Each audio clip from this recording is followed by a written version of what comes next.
അസ്സലാമു അലൈക്കും വറഹ്മത്തുള്ളാഹി. അൽഹംദുലില്ലാഹ് അൽഹംദുലില്ലാഹില്ലദീ ഹദാനാ ലിഹാദാ വമാ കുന്നാ ലിനഹ്തദിയ ലൗലാ അൻ ഹദാനല്ലാഹ്. അല്ലാഹുമ്മ സ്വല്ലി അലാ മുഹമ്മദ് വഅലാ ആലി മുഹമ്മദ്. സ്നേഹമുള്ള സഹോദരങ്ങളെ, കുറച്ച് ദിവസങ്ങൾക്ക് മുമ്പ് ക്രിസ്ത്യൻ വിഭാഗവുമായി നമ്മൾ നടത്തിയ ഒരു സംവാദം, അത് ഓൺലൈനിലൂടെ നിങ്ങളെല്ലാവരും വീക്ഷിച്ചിട്ടുണ്ടാവും. ആ സംവാദവുമായി ബന്ധപ്പെട്ട് ചില വിഷയങ്ങൾ ഒന്നുകൂടെ ക്ലാരിറ്റി വരുത്താൻ വേണ്ടി ഒരു ചർച്ചയാണ് നമ്മൾ ഉദ്ദേശിക്കുന്നത്. ഈ ചർച്ചയിൽ നമ്മളോട് കൂടെയുള്ളത് അന്ന് ആ ചർച്ച മുന്നിൽ നിന്ന് നയിച്ച ബഹുമാന്യനായ ഹംസ ആലുവ നമ്മളോട് കൂടെ ഉണ്ട്. ആ സംവാദവുമായി ബന്ധപ്പെട്ട് ഒന്നാമതായിട്ട് അത് വീക്ഷിച്ച ആളുകളൊക്കെ പറഞ്ഞത് വളരെ നല്ല ഒരു സംവാദമായിരുന്നു. നമുക്കും അത് സംവാദം കഴിഞ്ഞപ്പോൾ കാഴ്ചക്കാരായ നമുക്ക് എല്ലാവർക്കും അത് ഫീൽ ചെയ്തു. കാരണം എന്താണെന്ന് വെച്ചാൽ വളരെ മാന്യമായ, വളരെ മാതൃകാപരമായ ഒരു സംവാദം. അതിന് സംവാദത്തിൻ്റെ അപ്പുറത്ത് ഒരു സ്നേഹ ചർച്ച അല്ലെങ്കിൽ സ്നേഹ സംവാദം എന്നൊക്കെ വിളിക്കാനാണ് ഞങ്ങൾ ആഗ്രഹിക്കുന്നത്. സൂറത്ത് അങ്കബൂത്തിലെ 46-ാമത്തെ ആയത്തിൽ അല്ലാഹു സുബ്ഹാനഹു വ തആല പറഞ്ഞു, വലാ തുജാദിലു അഹ്ലൽ കിതാബ് ഇല്ലാ ബില്ലത്തി ഹിയ അഹ്സൻ ഇല്ലല്ലദീന ളലമു മിൻഹും. നിങ്ങൾ വേദക്കാരുമായിട്ട് സംവദിക്കുമ്പോൾ ഏറ്റവും നല്ല രീതിയിലല്ലാതെ സംവദിക്കരുത്, അഥവാ അവരോട് സംവദിക്കുമ്പോൾ നല്ല രീതിയിൽ സംവദിക്കണം. നിങ്ങളോട് അക്രമം പ്രവർത്തിച്ചവരോട് ഒഴികെ എന്ന് പറയുന്നുണ്ട്. എന്തായാലും ആ വന്ന ആളുകൾ വളരെ നല്ല ആളുകളായിരുന്നു, മാന്യന്മാരായിരുന്നു. അതുകൊണ്ട് തന്നെ സംവാദം അഖിലവും വളരെ മര്യാദയോടുകൂടിയുള്ള ഒരു സംവാദമായിട്ടാണ് നടന്നത്. ഇത് എടുത്തു പറയേണ്ട ഒരു കാര്യമാണ് എന്ന് മാത്രമല്ല, അത് മാതൃകാപരമായിരുന്നു എന്നാണ് നമുക്ക് മനസ്സിലായത്. രണ്ടാമത്തെ വിഷയം സംവാദത്തിൻ്റെ വിഷയമാണ്. അവരുടെ വാദപ്രകാരം നിത്യജീവന് യേശു ക്രിസ്തുവിൻ്റെ കുരിശുമരണമാണോ അല്ല ന്യായപ്രമാണമാണോ എന്നായിരുന്നു. അതൊന്നുകൂടി വിശദമായിട്ട് പറയുകയാണെങ്കിൽ, നിത്യജീവൻ അവർ ഉദ്ദേശിക്കുന്നത് പരലോകമോക്ഷം, അതായത് മരിച്ചു കഴിഞ്ഞാലുള്ള നമ്മുടെ പരലോകമോക്ഷത്തിന് നിദാനമായിട്ടുള്ളത് യേശു ക്രിസ്തു കുരിശിൽ തറച്ചു മരണപ്പെട്ടു എന്നാണ് അവർ വിശ്വസിക്കുന്നത്. ആ ഒരു വിശ്വാസമാണോ, ആ വിശ്വാസം വിശ്വസിച്ചാൽ മാത്രം മതിയോ, അല്ല മുസ്ലിങ്ങൾ വിശ്വസിക്കുന്നത് അല്ലെങ്കിൽ ഭൂരിഭാഗം മറ്റ് മതക്കാരൊക്കെ വിശ്വസിക്കുന്നത് ദൈവം അഥവാ ലോകസൃഷ്ടാവായ ദൈവം ഭൂമിയിലേക്ക് കാലങ്ങളായി അവതരിപ്പിച്ച വേദഗ്രന്ഥങ്ങൾ, ഓരോ പ്രവാചകന്മാരിലൂടെ അവതരിപ്പിച്ച വേദഗ്രന്ഥങ്ങൾ അനുസരിച്ച് ഇവിടെ ഭൂമിയിൽ മനുഷ്യൻ ജീവിച്ചാലാണോ ലഭിക്കുക എന്നുള്ളത്. മുസ്ലിം വിശ്വാസപ്രകാരം കാലാകാലങ്ങളായി ആദം അലൈഹിസ്സലാം മുതൽ മുഹമ്മദ് നബി സല്ലല്ലാഹു അലൈഹി വസല്ലം വരെയുള്ള ഈ പറഞ്ഞ ഇബ്രാഹിമും അലൈഹിസ്സലാം, അതുപോലെ തന്നെ മൂസ അലൈഹിസ്സലാം, ഈസ അലൈഹിസ്സലാം, യാക്കൂബ്, ഇസ്ഹാഖ്, എല്ലാവരും, ഒരു പ്രവാചകന്മാരും മുസ്ലിങ്ങൾ എന്ത് ചെയ്യുന്നില്ല, വിവേചനം കൽപ്പിക്കുന്നില്ല. അങ്ങനെ എല്ലാവരിലൂടെ അവതരിപ്പിക്കപ്പെട്ട വേദഗ്രന്ഥങ്ങൾ, ഓരോ കാലങ്ങളായി വന്ന വേദഗ്രന്ഥങ്ങൾ, അവസാനത്തെ വേദഗ്രന്ഥമായ ഖുർആൻ, പരിശുദ്ധ ഖുർആൻ, ഈ ഖുർആനിൻ്റെ പിൻപറ്റിയാണ് ഇപ്പോൾ നമ്മൾ ജീവിക്കേണ്ടത്. ആ ഖുർആനിൽ അല്ലാഹു സുബ്ഹാനഹു വ തആല എന്ത് കൽപ്പിച്ചോ, അത് പ്രവാചകൻ മുഹമ്മദ് നബി സല്ലല്ലാഹു അലൈഹി വസല്ലം എങ്ങനെ നമ്മളെ പഠിപ്പിച്ചു, അത് ഇത്തിബാ ചെയ്തുകൊണ്ട് നമ്മളിവിടെ ജീവിച്ചാൽ പരലോക മോക്ഷം സാധ്യമാകും. ഇതായിരുന്നു മുസ്ലിങ്ങളുടെ വിശ്വാസം. ഈ രണ്ട് ആശയവും തമ്മിലായിരുന്നു സംവദിച്ചത്. പക്ഷേ എടുത്തു പറയേണ്ട ഒരു കാര്യം എന്താ വെച്ചാൽ, ഞാൻ പ്രത്യേകിച്ച് ഹംസക്കാനെ ആ വിഷയത്തിൽ അഭിനന്ദിക്കുകയാണ്. കാരണം അവിടെ സംസാരത്തിലുടനീളം നമ്മൾ ഈ വാദം സ്ഥാപിക്കാൻ, അവരുടെ വാദം തെറ്റാണ്, അല്ലെങ്കിൽ ഈ പറഞ്ഞ ആളുകളുടെ ഈ ക്രിസ്ത്യൻ വിശ്വാസം, ഇവർ പറഞ്ഞ ഈ യേശു ക്രിസ്തുവിൻ്റെ കുരിശുമരണമാണ് പരലോക മോക്ഷത്തിന് നിദാനം എന്ന വാദം തെറ്റാണെന്ന് തെളിയിക്കാൻ ഒരു ഖുർആനോ ആയത്തോ അല്ലെങ്കിൽ ഒരു ഹദീസോ അല്ലെങ്കിൽ ഇസ്ലാമിക പ്രമാണങ്ങൾ എന്തെങ്കിലും ഉദ്ധരിക്കേണ്ടി വന്നിട്ടില്ല. അവരുടെ കയ്യിലിരിക്കുന്ന അവരുടെ ബൈബിളും അവരുടെ ബൈബിൾ ചരിത്രങ്ങളും മാത്രമാണ് ഹംസക്ക് ഉദ്ധരിച്ചെന്നുള്ളത്. ഏറ്റവും രസകരമായ കാര്യം എന്താ, സംവാദം കഴിഞ്ഞ ശേഷം സംവാദത്തിലേക്ക് വന്ന ഒരാൾ, അവരുടെ കൂട്ടത്തിൽ വന്ന ഒരാൾ, അദ്ദേഹം പറഞ്ഞത് ഞങ്ങൾക്കറിയുന്നതിനേക്കാൾ കൂടുതൽ ബൈബിള് നിങ്ങൾക്കറിയാമല്ലോ എന്നായിരുന്നു. അപ്പോൾ അവരുടെ വാദപ്രകാരം, അവരുടെ കയ്യിലിരിക്കുന്ന വേദഗ്രന്ഥങ്ങൾ പ്രകാരം തന്നെ അത് തെറ്റാണെന്ന് ഞങ്ങൾക്ക് മനസ്സിലായി. എന്തായാലും ഹംസക്കാട് നമുക്കിന്ന് കുറച്ച് ചോദ്യങ്ങൾ ചോദിക്കാനുണ്ട്. അപ്പോൾ ഹംസക്കാട് നമുക്ക് ഒന്നാമത് ചോദിക്കാനുള്ളത്, ആ സംവാദത്തിൽ ഹംസക്ക അവരുടെ തെര്യപ്പെടുത്താൻ ശ്രമിച്ച വിഷയം എന്തായിരുന്നു, അഥവാ അവരുടെ വാദം തെറ്റാണെന്ന് സ്ഥാപിച്ചുകൊണ്ട് ഹംസക്ക അവർക്ക് പറഞ്ഞ് മനസ്സിലാക്കാൻ ഉദ്ദേശിച്ച കാര്യം എന്തായിരുന്നു എന്നാണ് എൻ്റെ ചോദ്യം. അൽഹംദുലില്ലാഹ് വസ്സലാത്തു വസ്സലാമു അലാ അഷ്റഫിൽ മുർസലീൻ. നമ്മൾ കഴിഞ്ഞ ഏതാനും ദിവസങ്ങൾക്ക് മുമ്പ് തൃശ്ശൂർ വെച്ച് ക്രൈസ്തവരായ 1-2 സഹോദരന്മാരുമായിട്ട് നടത്തിയ ഒരു ചെറിയൊരു സ്നേഹ ചർച്ച, അതിലൂടെ ഞാൻ എന്താണ് അവർക്ക് നൽകിയ സന്ദേശം എന്നുള്ളതാണ് ജമാൽ ആറ്റിങ്ങൽ ചോദിച്ചിരിക്കുന്നത്. യഥാർത്ഥത്തിൽ ഇന്ന് കാണുന്ന ക്രൈസ്തവ വിശ്വാസം, അവരുടെ കയ്യിലിരിക്കുന്ന ബൈബിൾ, ഈ ബൈബിളിലൂടെ തന്നെ യഥാർത്ഥത്തിൽ അവർ വിശ്വസിക്കുന്ന യേശു ക്രിസ്തു നൽകിയ സന്ദേശം അല്ലെങ്കിൽ യേശു പഠിപ്പിച്ച മാർഗം എന്താണെന്ന് ഏതൊരു വ്യക്തിക്കും കണ്ടെത്താൻ കഴിയുമെന്നുള്ളതാണ് ഞാൻ മുന്നോട്ട് വെച്ച ആശയം. പ്രപഞ്ചത്തിന് സൃഷ്ടാവായിട്ട് ഏകനായ ഒരു ദൈവം മാത്രമേ ഉള്ളൂ. ആ ദൈവിക മാർഗത്തെ പിൻപറ്റിക്കൊണ്ട് ജീവിക്കലാണ് ഏതൊരു മനുഷ്യനെ സംബന്ധിച്ചുകൊണ്ടും മരണശേഷമുള്ള നിത്യതയ്ക്കുള്ള രക്ഷയുടെ മാർഗമെന്ന് പറയുന്നത്. ഇത് ഇന്ന് ഈസാ നബി അലൈഹി സ്വലാമെ അല്ലെങ്കിൽ യേശു ക്രിസ്തുവിനെ പിൻപറ്റിക്കൊണ്ട് കടന്നു വന്ന മുഹമ്മദ് നബി സല്ലല്ലാഹു അലൈഹി വസല്ലം ആദർശവും യേശു ക്രിസ്തുവിൻ്റെ ആദർശം ഒന്നായിരുന്നു എന്നുള്ളതാണ് ഖുർആൻ അടിവരയിട്ടുകൊണ്ട് പഠിപ്പിക്കുന്നത്.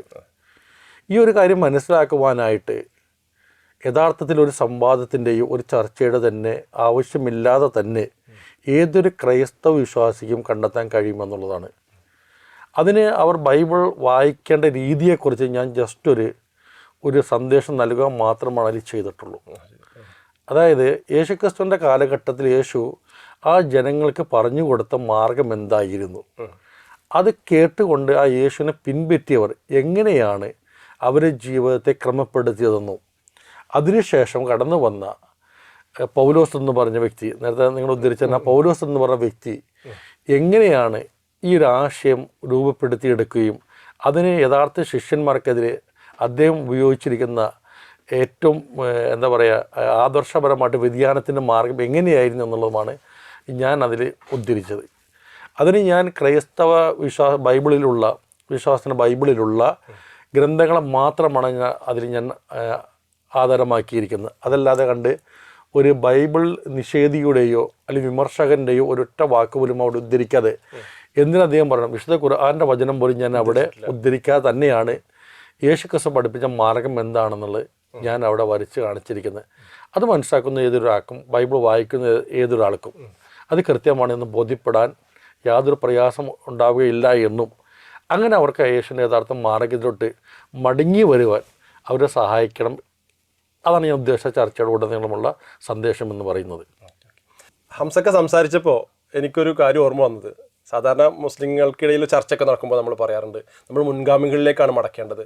മുൻഗാമികൾ പ്രവാചകൻ്റെയും സല്ലല്ലാഹു അലൈഹി വസല്ലം കൂടെ സഞ്ചരിച്ചിരുന്ന സ്വഹാബാക്കളുടെയും അവർക്കാണ് ദീൻ മനസ്സിലായ ഒന്നാമത്തെ തലമുറ എന്ന് പറയുന്നത്. അവർക്കാണ് ഏറ്റവും പ്രാഥമികമായി ദീൻ മനസ്സിലായവർ, അതായത് സലഫ് സാലിഹ്യങ്ങൾ നമ്മൾ പറയുന്നത്.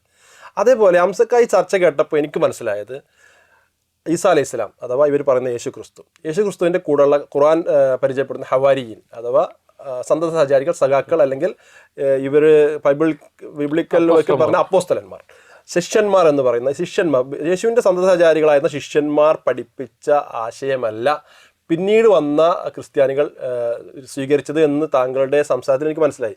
എന്തുകൊണ്ടെന്നാൽ അവിടെ ഒരു പൗലോസ് എന്ന് പറയുന്ന ഒരു ചരിത്രം കടന്നു വരുന്നു. അപ്പോൾ അതിനെപ്പറ്റി ആ ഒരു ട്വിസ്റ്റ് ഉണ്ടായത് എങ്ങനെയാണെന്ന് ഒന്ന് വിശദീകരിച്ച് തന്നായിരിക്കും.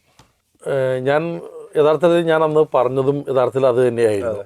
കൃത്യമായിക്കൊണ്ട് യേശുക്രിസ്തു പഠിപ്പിച്ച ആ മാർഗത്തെ പിൻപറ്റിയ ഹവാരിയങ്ങൾ, ആ ഹവാരിയങ്ങളുടെ മാർഗം അവർ ഒത്തൊരുമയോട് കൂടി തന്നെ ആശയത്തെ പ്രബോധനം ചെയ്ത് മുന്നോട്ട് പോകുന്ന കാലഘട്ടം.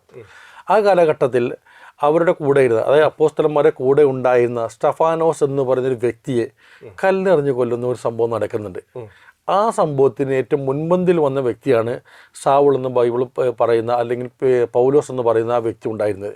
ഈ സ്റ്റഫാനോസിനെ കല്ലെറിയുവാനായിട്ട് ഏറ്റവും മുൻപന്തിൽ ഉണ്ടായിരുന്ന വ്യക്തിയാണ്. ആ സംഭവത്തോട് കൂടി തന്നെ അവിടെ ഉണ്ടായിരുന്ന വിശ്വാസി സമൂഹം ചിതറിപ്പോകുന്നുണ്ട്. അത് യെരുശലേം വിട്ടുകൊണ്ട് ചിതറിപ്പോകുന്നു. ആ ചിതറിപ്പോയവരെ ഏത് നാട്ടിലാണോ അവർ പോയത് അവിടെ ചെന്നുകൊണ്ട് കൊല്ലുവാൻ യഹൂദ പൗരോഹിത്യത്തിൻ്റെ കയ്യിൽ നിന്നുകൊണ്ട് സമ്മതപത്രം വാങ്ങിച്ച് പുറകെ പോവുകയാണ് സാവുൾ എന്ന് പറയുന്ന അല്ലെങ്കിൽ പൗലോസ് എന്ന് പറയുന്ന വ്യക്തി ചെയ്യുന്നത്. ഈ സാവുൾ എന്ന് പറഞ്ഞ പൗലോസ് എന്ന വ്യക്തി യേശുവിൻ്റെ ശിഷ്യനാണോ? അല്ല, അല്ല. അദ്ദേഹത്തിന്റെ ഹവാരിയിൽപ്പെട്ട ആളും അല്ല. ആ സമയത്ത് അല്ല. അങ്ങനെ അദ്ദേഹം പോകുന്ന അദ്ദേഹത്തിന് ഡമാസ്കസിൽ വെച്ചുകൊണ്ട് നമ്മുടെ സ്റ്റഫാനസിനെ കല്ലെറിഞ്ഞു കൊല്ലുന്നു, അവിടെ വെച്ച് ചിതറിപ്പോകുന്നു. അങ്ങനെ ഡമാസ്കസിൽ വെച്ചുകൊണ്ട് അദ്ദേഹത്തിന് വെളിപാട് ഉണ്ടായി എന്നാണ് അദ്ദേഹം പിന്നീട് പറയുന്നത്. അപ്പോൾ ഈ ജെറുസലേമിൽ നിന്ന് ഡമാസ്കസിലേക്ക് ഇവരെ വധിക്കാൻ വേണ്ടി ജൂത പട്ടാളത്തിൻ്റെ കാശ് വാങ്ങിച്ചു പോകുന്ന ആളാണ്, അല്ലെങ്കിൽ അവരുടെ പൗരത്തിന്റെ കയ്യിൽ നിന്ന് അച്ചാരം വാങ്ങി അവരെ കൊല്ലാൻ വേണ്ടി പുറത്തേക്ക് പോകുമ്പോൾ അദ്ദേഹം വിശ്വാസിയല്ല. ആ സമയത്ത് യേശുവിന്റെ യഥാർത്ഥ വിശ്വാസികളില്ല. അവിടെ വെച്ച് തനിക്കൊരു വെളിപാട് കിട്ടി എന്നാണ് അദ്ദേഹം വാദിക്കുന്നത്. ഇവിടെ ഒരു പ്രസക്തമായ ചോദ്യം കടന്നു വരുന്നത്, അദ്ദേഹത്തിന് ആ വെളിപാട് കിട്ടിയെങ്കിൽ യഥാർത്ഥത്തിൽ ഉള്ള വെളിപാടായിരുന്നെങ്കിൽ അദ്ദേഹം തിരികെ ജെറുസലേമിൽ വരികയും ഈ യഥാർത്ഥ ശിഷ്യന്മാർക്കെതിരെ ചെയ്ത പീഡനമുണ്ടല്ലോ അതിന് മാപ്പ് പറഞ്ഞുകൊണ്ട് അവരുടെ ഒപ്പം ചേരുകയാണ് ചെയ്യേണ്ടിരുന്നത്. എന്നാൽ അദ്ദേഹം അവിടെ ചെയ്തില്ല എന്നുള്ളതാണ് പൗലോസ് തന്നെ പറയുന്നത്, ചരിത്രത്തിൽ പറയുന്നത്. അദ്ദേഹം നേരെ പോകുന്ന അറബ് ദേശത്ത് പോയി എന്നാണ് പറയുന്നത്. അറബ് ദേശം, അന്നത്തെ അറബ് ദേശം എന്ന് പറയുന്നത് യഥാർത്ഥത്തിൽ ഇന്ന് നമ്മൾ പറയുന്നത് സൗദി അറേബ്യയാണ്. വേറെ അറബ് സംസാരിക്കുന്ന പ്രദേശം അന്ന് കാലഘട്ടത്തിലില്ല. അങ്ങനെ അറബ് ദേശത്ത് പോയി ഏതാനും വർഷങ്ങൾക്ക് ശേഷം അദ്ദേഹം തിരിച്ച് ഡമാസ്കസിൽ വരികയും അവിടെ ഉണ്ടായിരുന്ന യഹൂദന്മാരുമായിട്ട് അദ്ദേഹം അഭിപ്രായ വ്യത്യാസം നേരിടുന്നുണ്ട്.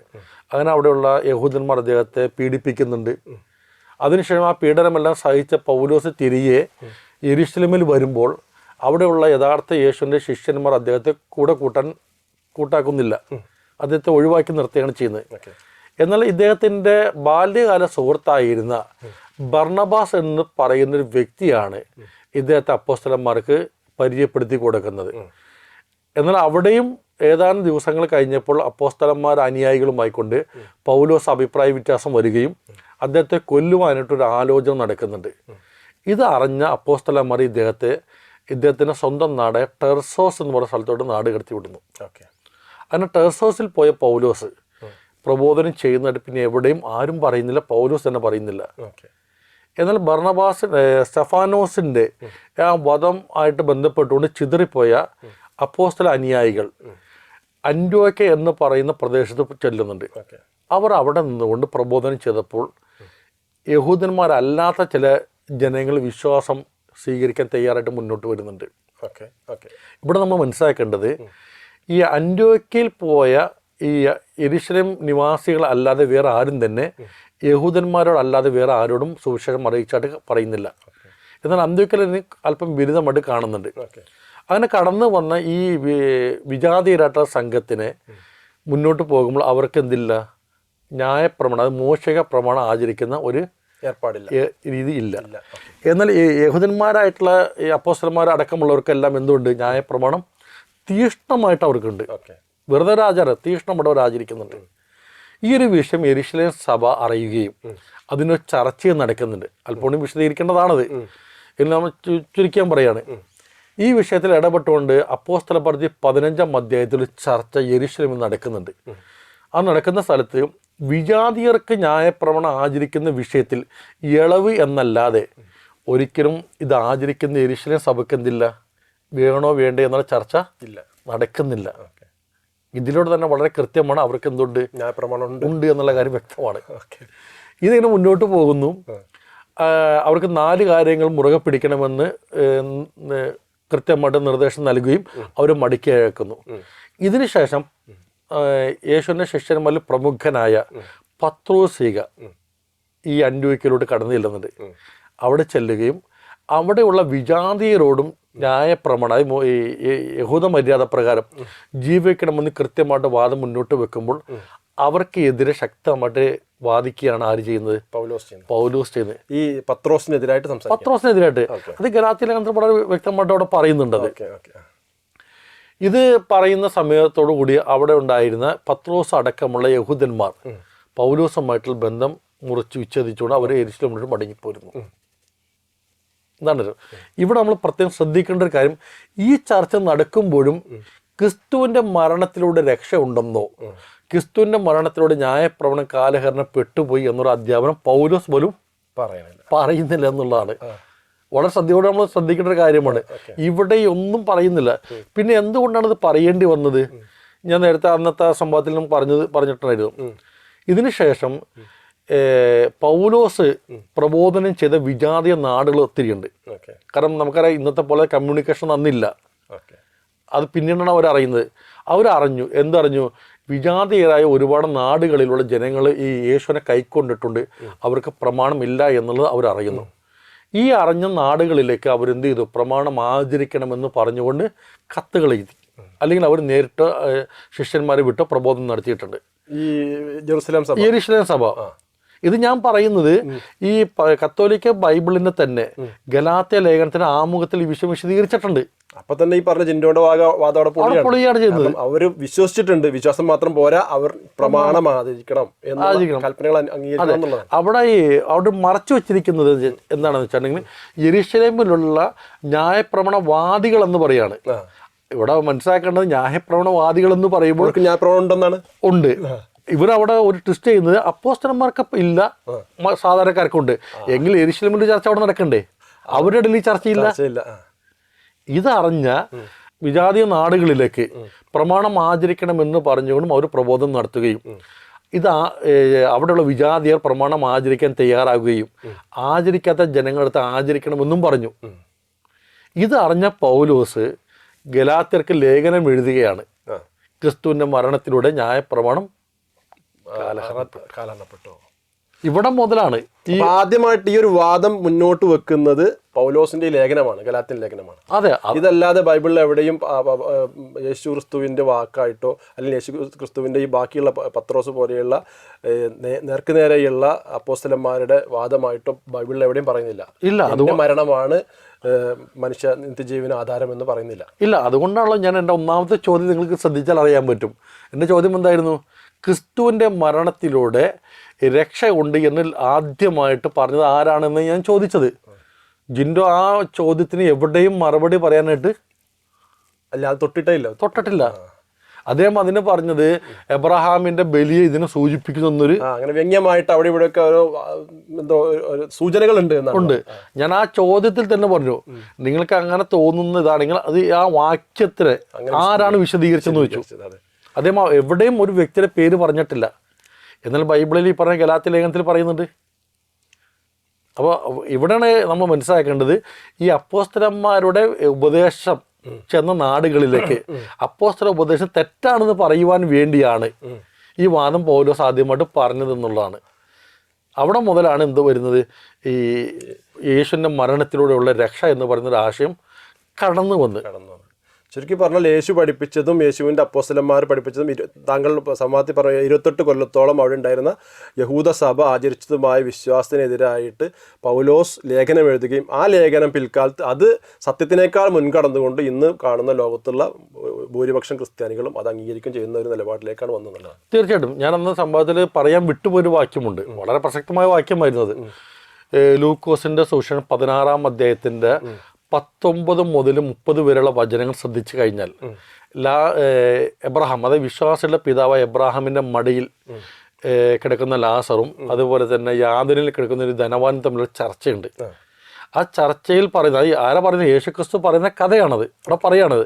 അതിൽ പറയുന്നതാണത് മോശയുടെ അവിടെ ധനവാൻ പറയുന്നത് ലാസറിനെ ഒന്ന് വിടണം. എന്തിനു വേണ്ടിയിട്ടാണ്? ഈ എൻ്റെ സഹോദരന്മാർ അവിടെ ഉണ്ട്, അവർ യഥാർത്ഥത്തിൽ വിശ്വാസം ആകുവാനായിട്ട് വിടണമെന്ന് പറയുമ്പോൾ തിരിച്ചു കൊടുക്കുന്ന മറുപടി, അവിടെ മോശയും പ്രവാചകന്മാരും ഉണ്ടല്ലോ, അവരുടെ വാക്കുകൾ കേൾക്കട്ടെ, അത് കേൾക്കാത്തവൻ മരിച്ചവൻ ചെന്ന് പറഞ്ഞാലും കേൾക്കില്ല എന്ന് പറയുന്ന ഒരു കഥ അവിടെ പറയുന്നുണ്ട്. അത് നിങ്ങൾ ആ ബൈബിൾ നിങ്ങൾക്ക് ആർക്കും പരിശോധിക്കാവുന്നതാണ്. അവിടെയും പറയുന്നതാണ്, യേശു പഠിപ്പിക്കുന്നതാണ്, പ്രവാചകന്മാരുടെ വാക്കുകൾ കേട്ട് ജീവിച്ചാൽ കിട്ടും എന്നുള്ളതാണ്, നിത്യജീവൻ ലഭിക്കും, സ്വർഗീയ അനുഭൂതി കിട്ടുമെന്ന് കൃത്യമായിട്ട് പറയുന്ന വാക്യമുണ്ട്. അപ്പോൾ ഇതെല്ലാം മറച്ചു വെച്ചുകൊണ്ടാണ് യഥാർത്ഥത്തിൽ ചർച്ച മുന്നോട്ട് കൊണ്ടുപോകാനായിട്ട് ജിൻഡോ ബ്രദർ ശ്രമിച്ചെന്നുള്ളതാണ്. ഈ വിഷയം ക്ലിയർ ആണ്. ഇനി നമുക്ക് ഈ വിഷയത്തിൽ നമ്മൾ ചർച്ചയിൽ ബ്രദർ ജിൻഡോ അങ്ങനെ സൂചിപ്പിച്ച് പോയെങ്കിലും ആ വിഷയം ഒന്നുകൂടി ക്ലിയർ ആവേണ്ടതുണ്ട് എന്നുള്ളതുകൊണ്ടാണ്. അഥവാ ബ്രദർ ജിൻഡോയുടെ വാദം അല്ലെങ്കിൽ ക്രിസ്ത്യാനികളുടെ വിശ്വാസപ്രകാരം ആദം അലൈഹിസ്സലാം അവർക്കൊരു തെറ്റ് സംഭവിച്ചു. നമ്മളെ മുസ്ലിം വിശ്വാസപ്രകാരം അദ്ദേഹത്തിന് തെറ്റ് സംഭവിച്ചു. മുസ്ലിം വിശ്വാസപ്രകാരമാണെങ്കിൽ ഖുർആനിൽ പറഞ്ഞതുപോലെയാണെങ്കിൽ അദ്ദേഹം അതിന് അള്ളാഹുവിനോട് തൗബ ചെയ്തു, അള്ളാഹു അത് പുറത്തു കൊടുത്തു എന്നാണ് ഖുർആനിൽ പഠിപ്പിക്കുന്നത്. പക്ഷേ ഇവരുടെ ക്രിസ്ത്യാനികളുടെ വിശ്വാസപ്രകാരം ആ പാപം ആദം ചെയ്തതിനാലെ ആദം മുതൽ യേശുക്രിസ്തു വരുന്നത് വരെയുള്ള മുഴുവൻ മനുഷ്യരും അതിൽ ആരൊക്കെ പെട്ടു? വിശ്വാസികളുടെ പിതാവായ അബ്രഹാം പെട്ടു, യാക്കോബ് പെട്ടു, നോഹ പെട്ടു, യൂസഫ് പെട്ടു, മൂസ അലൈഹിസ്സലാം, മോശ എന്ന് പറയുന്ന അവരൊക്കെ എന്താണ് പാപികളായി എന്നുള്ളതാണ്. ഇവിടെ തന്നെ നമുക്കൊരു കൺഫ്യൂഷൻ ഉണ്ട്. കാരണം ഒരാൾ പാപം ചെയ്തതിൻ്റെ എല്ലാ പുറകെ വരുന്നവർ മുഴുവനും പാപിയാകുന്നത് എങ്ങനെ എന്നുള്ളൊരു ചോദ്യമുണ്ട്. രണ്ടാമത്തത്, ഇവർ മുഴുവൻ ആരും സ്വർഗത്തിൽ പ്രവേശിക്കാതെ ഇവരൊക്കെ പാതാളത്തിലായിരുന്നു എന്നാണ് ജിൻഡോ അവിടെ പറഞ്ഞത്. ഇവരെല്ലാവരും മരിച്ചവരൊക്കെ ഈ പറഞ്ഞ വിശ്വാസികളുടെ പിതാവ് എന്ന് പറഞ്ഞാൽ അബ്രഹാം മുതലുള്ളവരെല്ലാവരും അവിടെ പാതാളത്തിൽ, അവർക്കൊരിക്കലും സ്വർഗ്ഗപ്രവേശനം സാധ്യമായിട്ടില്ല. സ്വർഗ്ഗപ്രവേശനം സാധ്യമാക്കാൻ വേണ്ടി മനുഷ്യരൂപത്തിൽ ദൈവം തന്നെ അവതരിച്ച് യേശുവായി വന്ന് യേശു സ്വയം കുരിശിൽ മരിച്ചു. മരിച്ച് ആ രക്തവും മാംസവും ഒക്കെ അവിടെ ഒഴുകിയതോടുകൂടി മനുഷ്യൻ്റെ പാപം കഴുകിപ്പോയി. ഇതിലൊരു ലോജിക്ക് നമുക്ക് മനസ്സിലാവുന്നില്ല. എന്താണ് ഇവരോട് ഇതുകൊണ്ട് ഉദ്ദേശിക്കുന്നത്? പിന്നെ അവിടെ നിങ്ങോട്ടുള്ള മനുഷ്യന്മാർക്ക് മുഴുവൻ എന്ത് വേണ്ട, ദൈവത്തിൻ്റെ കൽപ്പന ഒന്നും അനുസരിക്കേണ്ടതില്ല. ആ പാപം പരിഹാരമായിട്ട് യേശു മരിച്ചിട്ടുണ്ടെന്ന് വിശ്വസിച്ചാൽ മാത്രം മതി. നമ്മളിലേക്ക് ദൈവത്തിൻ്റെ ഇത് വരും. പിന്നെ നമ്മളാരും പാപം ചെയ്യൊന്നുമില്ല. നമ്മൾ ചെയ്യുന്ന പാപമൊന്നും പാപമല്ല, വെറും ഒരു വിശ്വാസം ഉണ്ടായാൽ മതി. നമുക്കൊരു ദൈവിക എന്താ പറയുക നിയമങ്ങളും അനുസരിക്കേണ്ടതില്ല. അങ്ങനെ ദൈവ അനുസരിക്കുന്നവർ മണ്ടന്മാരെന്നൊക്കെ അദ്ദേഹം പറഞ്ഞത്. അതൊക്കെ വളരെ മോശമാക്കി. അത് മാത്രമല്ല, അദ്ദേഹം ആ മോശയുടെ കൽപ്പനയെ കുറിച്ച് പറഞ്ഞത് അത് അന്ധവിശ്വാസം എന്ന് വരും പറഞ്ഞു പോയിട്ടുണ്ട്. അപ്പോൾ ആരാണ് മോശയ്ക്ക് കൽപ്പന കൊടുത്തത്? ദൈവമാണ്. അപ്പോൾ ദൈവനിഷേധം നമ്മളവിടെ പറഞ്ഞു, ഹംസക്കാട് പറഞ്ഞല്ലോ. അപ്പോൾ ഈ ഒരു ആദിപാപത്തെ പറ്റി ഒന്ന് എന്താ കാഴ്ചപ്പാട്, എന്താണ് ശരിക്കും ഇതിൻ്റെ ഒരു വസ്തുത എന്താണെന്നൊന്ന് പറഞ്ഞാൽ നന്നായിരിക്കും. ഈ വിഷയം നമ്മൾ ചർച്ച പരിശോധിക്കുമ്പോൾ ആദ്യമായിട്ട് നമ്മൾ മനസ്സിലാക്കേണ്ടത് ഇബ്രാഹിം നബി അലൈഹി സ്വലാം എന്താണ് എന്നുള്ള ക്രൈസ്തവർക്ക് മനസ്സിലായിട്ടുണ്ടോ എന്നുള്ളതാണ്. കാരണം യേശുക്രിസ്തുവും യഹൂദന്മാരുമായിട്ടുള്ള ചർച്ച യോഹന്നാൻ്റെ സുവിശേഷം 8-ാം അധ്യായത്തിലാണ് തോന്നുന്നു. അവിടെ വിശദീകരിക്കുന്ന സ്ഥലത്ത് പറയുന്നുണ്ട്, അവർ എബ്രാഹാമിൻ്റെ മക്കളാണ് എന്ന് വളരെ ആവേശത്തോടു കൂടി പറയുമ്പോൾ യേശു പറയുന്നത് നിങ്ങൾ എബ്രാഹിമിൻ്റെ മക്കളാണെന്ന് പറയും. തുടർന്ന് തൊട്ട് ചേർന്ന് പറയാണ് നിങ്ങൾ എബ്രാഹിമിൻ്റെ മക്കളല്ല എന്നും പറയാണ്. അപ്പോൾ ആണെന്നും അല്ലെന്നും പറഞ്ഞു. അപ്പോൾ ഇത് ആണ് എന്ന് പറഞ്ഞത് പരമ്പര കൊണ്ട് ആണ് എന്നുള്ളതാണ് അവിടെ കൊടുത്തത്. എന്നാൽ തൊട്ട് ചേർന്നുകൊണ്ട് അല്ല എന്ന് പറഞ്ഞത് ആദർശപരമായിക്കൊണ്ട് നിങ്ങൾ അബ്രാഹിമിൻ്റെ മക്കളല്ല എന്ന് പറഞ്ഞത്. അപ്പോൾ രണ്ട് രീതിയും ക്ലിയറായി. തുടർന്നുകൊണ്ട് പറയുന്നത് എന്താണ്, നിങ്ങൾ അബ്രാഹിമിൻ്റെ മക്കളായിരുന്നുവെങ്കിൽ നിങ്ങൾ എന്നെ കൊല്ലോ നോക്കുമായിരുന്നില്ല. അപ്പോൾ നിങ്ങൾ അപ്പോൾ എബ്രാഹിമിൻ്റെ മാർഗം എന്ന് പറയുന്നത് കൃത്യമാണ്, സത്യമാണ്, അത് പിൻപറ്റേണ്ടതാണ്. അത് നിങ്ങൾക്കില്ല, ആദർശപരമായിട്ട് നിങ്ങൾക്കില്ല എന്ന് ക്രിസ്തു പറഞ്ഞ ഈ എബ്രാഹാമിനെ, അതായത് ഒന്നുകൂടി വിശദമായിട്ട് പറഞ്ഞാൽ സെമിറ്റിക് മതങ്ങൾ എന്ന് പറയുന്ന ജൂത, ക്രിസ്ത്യൻ, ഇസ്ലാം, ഈ 3 മതങ്ങളും വിശ്വാസികളുടെ പിതാവ് എന്ന് പറയുന്ന ഇബ്രാഹിം നബി അലൈഹി സ്വലാം, ഈ ഇബ്രാഹിം നബി അലൈഹി സ്വലാമിൻ്റെ മാർഗത്തെ പാടെ നിഷേധിക്കുന്ന രീതിയിലാണ് ജിൻഡോ ബ്രദർ എന്ന അവിടെ സംസാരത്തിൽ ഉടനീളം നടത്തുക. അന്ധവിശ്വാസം എന്ന് പറയുന്നത് പരിചയനെക്കുറിച്ച് പറഞ്ഞപ്പോൾ ഇബ്രാഹിം നബി ചെയ്തിട്ടുണ്ട്. അവിടെ അന്ധവിശ്വാസം എന്നാണ് പറഞ്ഞിരിക്കുന്നത്. ഇത് എന്ത് അടിസ്ഥാനത്തിലാണ് ഇബ്രാഹിം നബി ഇവർ നിശ്ചയിച്ചെന്ന് മനസ്സിലാക്കാൻ കഴിയുന്നില്ല. എനിക്ക് തോന്നുന്നത് ഇവർക്ക് ഇബ്രാഹിം നബിയുടെ അധ്യാപനവും മാർഗവും ഇവർക്ക് ഉൾക്കൊള്ളാൻ മാനസികമായിട്ട് എന്തോ പ്രയാസമുണ്ട്. എനിക്കത് പൗലോസിൻ്റെ ആശയങ്ങൾ കയറിയത് കൊണ്ടായിരിക്കാം. അതാണ്. അപ്പോൾ ഇവിടെ ചോദിക്കപ്പെട്ട വിഷയം ആദാമി പാപത്തെക്കുറിച്ചാണ്. ആദം നബി അലൈഹി സ്വലാം ഒരു പഴം ഭക്ഷിച്ചു, അതൊരു പാപമാണ്. അതായത് ആ പാപം എന്തുകൊണ്ടാണ് എന്ന് പോലും ചിന്തിക്കുന്നില്ല. ഒരു വിശ്വാസത്തിന് മാത്രമല്ല, ആ ചെയ്യരുത് എന്ന് പറയുന്നത് ചെയ്യുകയാണ്, പ്രവൃത്തിയിലൂടെയാണ് കാണിച്ചത്. കൽപ്പന ധിക്കരിക്കുകയാണ് ഇത്. അതിലൂടെ ആ പാപം മനുഷ്യരാശിക്ക് മുഴുവൻ വന്നു എന്നാണ് ഇവർ പറയുന്നത്. ഇതാര് പഠിപ്പിച്ചു? ആരാ പഠിപ്പിച്ചത്? യേശുക്രിസ്തു എവിടെയെങ്കിലും പഠിപ്പിച്ചിട്ടുണ്ടോ? ആദാമി പാപം നിങ്ങളോട് കടന്നു വന്നെന്ന് എവിടെയെങ്കിലും പഠിപ്പിച്ചിട്ടുണ്ടോ? ബൈബിളിൽ എവിടെയും കാണാൻ സാധ്യത എവിടെ ഇല്ല. യേശുക്രിസ്തുവിൻ്റെ വാക്യത്തിലില്ല. എൻ്റെ കുറച്ചുകൂടി പറയുകയാണെങ്കിൽ ആദാം എന്ന പേര് പോലും യേശു ഉപയോഗിച്ചിട്ടില്ല. ആദാമി പാപം പോയിട്ട് ആദാം എന്ന പേര് പോലും ഉപയോഗിച്ചിട്ടില്ല. മനസ്സിലാകണം. ഇവിടെയാണ്. അപ്പോൾ ആ പാപം കടന്നു വന്നെന്ന് ഇവർ പറയണം. ഇത് പൗലോസിൻ്റെ അധ്യാപനത്തിലുണ്ട്, ഇല്ല നമ്മൾ പറയുന്നില്ല. ഇതിനെയാണ് ഇവർ മനസ്സിലേറ്റിക്കൊണ്ട് ഈ ആദാമി പാപം കടന്നു വന്നതെന്ന് വിശ്വസിക്കുന്നത്. ഇനി ആദം മുതൽ യേശുക്രിസ്തു വരെയുള്ള സമൂഹത്തിന് രക്ഷയ്ക്ക് എന്താണ് ദൈവം നൽകിയതെന്ന് പറയണ്ടേ? എവിടെയും ജിൻഡോ പറഞ്ഞോ? എവിടെയും പറഞ്ഞില്ല. ഇവിടെ നമ്മളെ സംബന്ധിച്ച് വളരെ കൃത്യമായിട്ട് പറയാൻ കഴിയുന്നത് പടച്ചവൻ്റെ മാർഗനിർദ്ദേശമാണ് ഒന്നാമത്തെ മനുഷ്യൻ മുതൽ അവസാന മനുഷ്യൻ വരെയുള്ള ആധാരമായിട്ട് ഒറ്റ മാർഗം. അപ്പോൾ ക്രിസ്റ്റൽ ക്ലിയറാണ്. ഇവിടെ ഒരു കാര്യം എനിക്ക് പറയാനുള്ളത്, അന്ന് ജിൻഡോ 1-2 വട്ടം ആവർത്തിച്ച് പറഞ്ഞൊരു കാര്യമുണ്ട്. ഓരോ പ്രവാചകന്മാർക്കും വ്യത്യസ്തമായ കൽപ്പനകളായിരുന്നു അല്ലെങ്കിൽ നിയമങ്ങളായിരുന്നു എന്നുള്ളത്. ഇത് ജിൻഡോക്ക് എവിടെ നിന്ന് കിട്ടിയെന്ന് എനിക്കറിയാം. ഇസ്ലാമിൽ അങ്ങനെ ഒരു കാര്യമില്ല. ഇസ്ലാമിൽ വളരെ ക്ലിയർ ആയിട്ട് പറയുന്നത് എല്ലാ മനുഷ്യരും ഒറ്റ നിയമം തന്നെയാണ്. അതിൽ സാഹചര്യത്തിനനുസരിച്ച് ചെറിയ മാറ്റം, അടിസ്ഥാനപരമായിട്ടുള്ള നിയമം ഒന്ന് തന്നെയാണ്. ഒന്നാമത് നിയമം എന്ന് പറഞ്ഞാൽ ഏകദൈവത്തെ നിങ്ങൾ സൃഷ്ടിച്ച ഏകദൈവത്തെ മാത്രം ആരാധിക്കുക. അത് ഖുർആൻ എടുത്ത് പറയുന്നുണ്ട്. അത് എല്ലാ പ്രവാചകർക്കും നൽകിയെന്ന് പറയുന്നുണ്ട്. അത് പറയാനുള്ളത് ഒറ്റ പ്രവാചകന്മാർ നാം അയച്ചിട്ടില്ല എന്നാണ് ഖുർആൻ പറയുന്നത്. ഇനി ആ ഖുർആൻ പറഞ്ഞ ആശയം വെച്ച് നോക്കുമ്പോൾ ഖുർആനിലൂടെ പറയുന്ന മാർഗദർശനം, അതായത് നിത്യജീവൻ്റെ മാർഗം എല്ലാ പ്രവാചകന്മാർക്കും നൽകിയത് ഒന്ന് തന്നെയാണ്. ഇവിടെ ജിൻഡോയെ പോലുള്ള ക്രൈസ്തവർക്കാണ് യഥാർത്ഥത്തിൽ 2 നിയമം വരുന്നത്. കാരണം എന്താണ്? ആദാം മുതൽ ക്രിസ്തു വരെയുള്ള ജനങ്ങൾക്ക് ഒരു നിയമം പ്രമാണമാണ്. അതനുസരിച്ച് ജീവിക്കണമല്ലോ, കാരണം പ്രമാണം കൊടുത്താണ്. വേറെ ഒന്നുമില്ലല്ലോ അവർക്ക്. ഇല്ല, വേറെ ഒന്ന് ക്രിസ്തുവിൻ്റെ മരണത്തിലൂടെ രക്ഷ എന്ന് അവർക്ക് അറിയത്തുമില്ല. അവർക്കറിയത്തില്ല. പിന്നെ ആകെ ഉള്ള എന്താണ്, ഈ കിട്ടിയ ദൈവികമായ വചനം മാത്രമാണ്. ഓക്കെ. എന്നാൽ ക്രിസ്തുവിൻ്റെ മരണത്തോടുകൂടി പിന്നെ ഇവർക്ക് പ്രമാണം മാറി. അത് ക്രിസ്തുവിനും അറിയില്ല, എൻ്റെ മരണത്തോടു കൂടി ഇവർക്ക്. അതാണ് ഏറ്റവും രസകരം നമ്മൾ ചിന്തിക്കേണ്ടത്. ഈ ക്രിസ്തുവിന് പോലും അറിയാത്തൊരു കാര്യം ഇവർ പൗലോസിൻ്റെ വാക്യത്തിൻ്റെ അടിസ്ഥാനത്തിൽ എടുത്തു വെച്ചുകൊണ്ട് തികച്ചും എന്താ പറയുക, പകലും രാത്രിയും എന്ന് പറയുന്നത് പോലെ വ്യത്യസ്തമായ രണ്ട് ആശയം. അതായത് ഇന്ന് ക്രൈസ്തവർക്കുള്ള, അതായത് ഇസ്ലാം മുസ്ലിങ്ങൾക്ക് ഒരിക്കൽ പോലും രണ്ട് തരമുള്ള പ്രവാചകാധ്യാപനം ഇല്ല. അപ്പോൾ കൃത്യമാണ് അത്. ആ അധ്യാപനം പൗലോസിൻ്റെ യഥാർത്ഥ ശിഷ്യന്മാർക്ക് എതിരെയുള്ള അധ്യാപനത്തിൻ്റെ അടിസ്ഥാനത്തിൽ ഉടലെടുത്ത ഒരാശയം എന്നല്ലാതെ മറ്റൊന്നുമല്ല എന്നുള്ളതാണ് എനിക്കതിൽ പറയാനുള്ളത്. ഓക്കെ, ആ വിഷയം ക്ലിയറാണ്. ഇനി നമുക്ക് ആ സംവാദത്തിലേക്കൊന്ന് വരാം. സംവാദത്തിൻ്റെ ഏകദേശം അതിൻ്റെ വിഷയാവതരണവും ഒക്കെ നമ്മളിപ്പോൾ ചർച്ചയിൽ വന്നു കഴിഞ്ഞു. ഇനി അംസക്ക് അവിടെ 3 ചോദ്യങ്ങളും 3 ഉപചോദ്യങ്ങളും ചോദിച്ചു.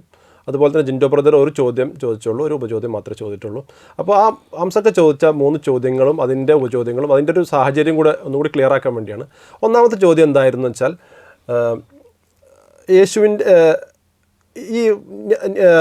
യേശുവിൻ്റെ കുരിശുമരണം അതിലൂടെയാണ് നിത്യജീവൻ അല്ലെങ്കിൽ പരലോക രക്ഷ കിട്ടുക എന്നുള്ളത് ആരാണ് പഠിപ്പിച്ചതെന്നായിരുന്നല്ലോ. എന്തായിരുന്നു താങ്കളുടെ ആ ചോദ്യത്തിൻ്റെ, അല്ലെങ്കിൽ അതിന് എന്ത് മറുപടിയാണ് താങ്കൾ ഉദ്ദേശിച്ചത്, അല്ലെങ്കിൽ ജിൻഡോ ബ്രദർ മറുപടി നൽകിയിട്ടുണ്ടോ? മറുപടി നൽകിയിട്ടുണ്ടോ എന്നുള്ളത് എനിക്ക് പറയാനുള്ളത് ഓരോ പ്രേക്ഷകരുമാണ് അത് തീരുമാനിക്കട്ടെ എന്നുള്ളത്. പിന്നെ ചോദിക്കപ്പെട്ടതുകൊണ്ട് ഇപ്പം എൻ്റെ ഇത് ചോദിച്ചുകൊണ്ട് ഞാൻ പറയുകയാണ്, തീർച്ചയായിട്ടും ആ ചോദ്യത്തിൻ്റെ എവിടെയും ജിൻഡോ ബ്രദർ വന്നില്ല എന്നുള്ളതാണ്. കാരണം ഞാനത് ചോദിക്കാൻ കാരണം, ഇന്ന് ക്രൈസ്തവരുടെ, അതായത് ന്യൂ ടെസ്റ്റ്മെൻറ്റിൻ്റെ അടിസ്ഥാനത്തിൽ എല്ലാ വിഭാഗവും പറയുന്നൊരു കാര്യമാണ്, യേശു ക്രിസ്തു നമ്മുടെ പാപത്തിന് വേണ്ടി ക്രൂശിൽ മരിച്ചു, അത് അടക്കപ്പെട്ടു, മൂന്നാം നാൾ ഉയർത്തപ്പെട്ടു എന്നുള്ള വിശ്വാസമാണ് രക്ഷയ്ക്ക് ആധാരം എന്നുള്ളതാണ് ക്രൈസ്തവരുടെ വിശ്വാസത്തിൻ്റെ അടിത്തറ എന്ന് പറയുക, ബേസാണത്. ഇത് ആര് പഠിപ്പിച്ചു എന്നുള്ളതാണ് ഞാൻ ചോദിച്ചത്. സാധാരണയായി ചോദിക്കാൻ കാരണം, സാധാരണ ക്രൈസ്തവ ലോകം ഒരുപാട് സ്ഥലങ്ങളിൽ, അതായത് യെശയ്യാവിൻ്റെ പുസ്തകം, ഡാനിയൽ പ്രവചനം, സങ്കീർത്തനങ്ങൾ, ഇങ്ങനെ പല പഴയ പുസ്തകങ്ങൾ ഉദ്ധരിച്ചുകൊണ്ട് ക്രിസ്തുവിൻ്റെ മരണത്തിന് തെളിവാണ് എന്ന് പറയാറുണ്ട്. ഓക്കെ. ഇത് പറയുമ്പോൾ ഞാൻ ഈ ഭാഗങ്ങളെല്ലാം തന്നെ യഹൂദ വീക്ഷണം എന്താണെന്ന് പരിശോധിച്ചിട്ടുണ്ട്. ഇവിടെ എവിടെയും അങ്ങനത്തെ ഒരു വ്യാഖ്യാനം കാണാൻ കഴിഞ്ഞിട്ടില്ല. മാത്രമല്ല ഒരൊറ്റ യഹൂദ സമൂഹത്തിനും വ്യക്തികൾക്കോ ആർക്കും തന്നെ ക്രിസ്തു നമ്മുടെ പാപത്തിനുവേണ്ടി മരിക്കുമെന്നുള്ള വിശ്വാസം അവിടെ ആർക്കുമില്ല. ശരി. അതായത് യേശുവിൻ്റെ അധ്യാപനം വരെയുള്ള ഒരൊറ്റ ജനങ്ങൾക്കും അങ്ങനത്തെ ഒരു വിശ്വാസപരമായിട്ട് ഇല്ല എന്നുള്ളതാണ്. ഇതാണ് ഞാൻ ചോദിക്കേണ്ട കാരണം. ജിൻഡോ ബ്രദർ അവിടെ ആ വിഷയത്തിൽ എവിടെയും തൊടാതെ, അദ്ദേഹത്തിന് എനിക്ക് തോന്നുന്നത് ഈ യെശയ്യാ പ്രവചനം അല്ലെങ്കിൽ ഡാനിയേൽ ഇതൊക്കെ അറിയാവുന്നത് കൊണ്ടായിരിക്കണം അദ്ദേഹം ആ ഭാഗങ്ങൾ ഒന്നും തന്നെ പറയാതെ ഉൽപ്പത്തിയിലുള്ള ഒരു വാക്യം ഉദ്ധരിച്ചു, പിശാച് നടക്കുന്നുള്ള വിഷയം പറയും, അതാണ് പറഞ്ഞു പോയി. പിന്നെ അബ്രഹാമിന് ബലി ഇതിനെ സൂചിപ്പിക്കാമെന്ന് പറയും. ഇതല്ലാതെ കൃത്യമായിട്ട് എൻ്റെ മറുപടിയിലൂടെ അദ്ദേഹം ശ്രമിച്ചില്ല എന്നുള്ളതാണ്. അത് ഞാനും ശ്രദ്ധിച്ചു. കാരണം എന്താ വെച്ചാൽ, ഇപ്പോൾ നിങ്ങൾ അംസക്ക പറഞ്ഞതുപോലെ ക്രിസ്ത്യാനികളുടെ അടിസ്ഥാനപരമായ വിശ്വാസം, ഏറ്റവും അവരുടെ വിശ്വാസത്തിൻ്റെ അടിത്തറ എന്ന് പറയുന്നത് ഈ ഒരു വിശ്വാസമാണ്. ആദം ചെയ്ത പാപത്തിൻ്റെ ഫലമായി മനുഷ്യൻ മുഴുവൻ പാപികളായിരുന്നു, യേശു വരെയുള്ള മനുഷ്യൻ മുഴുവൻ പാപികളായിരുന്നു.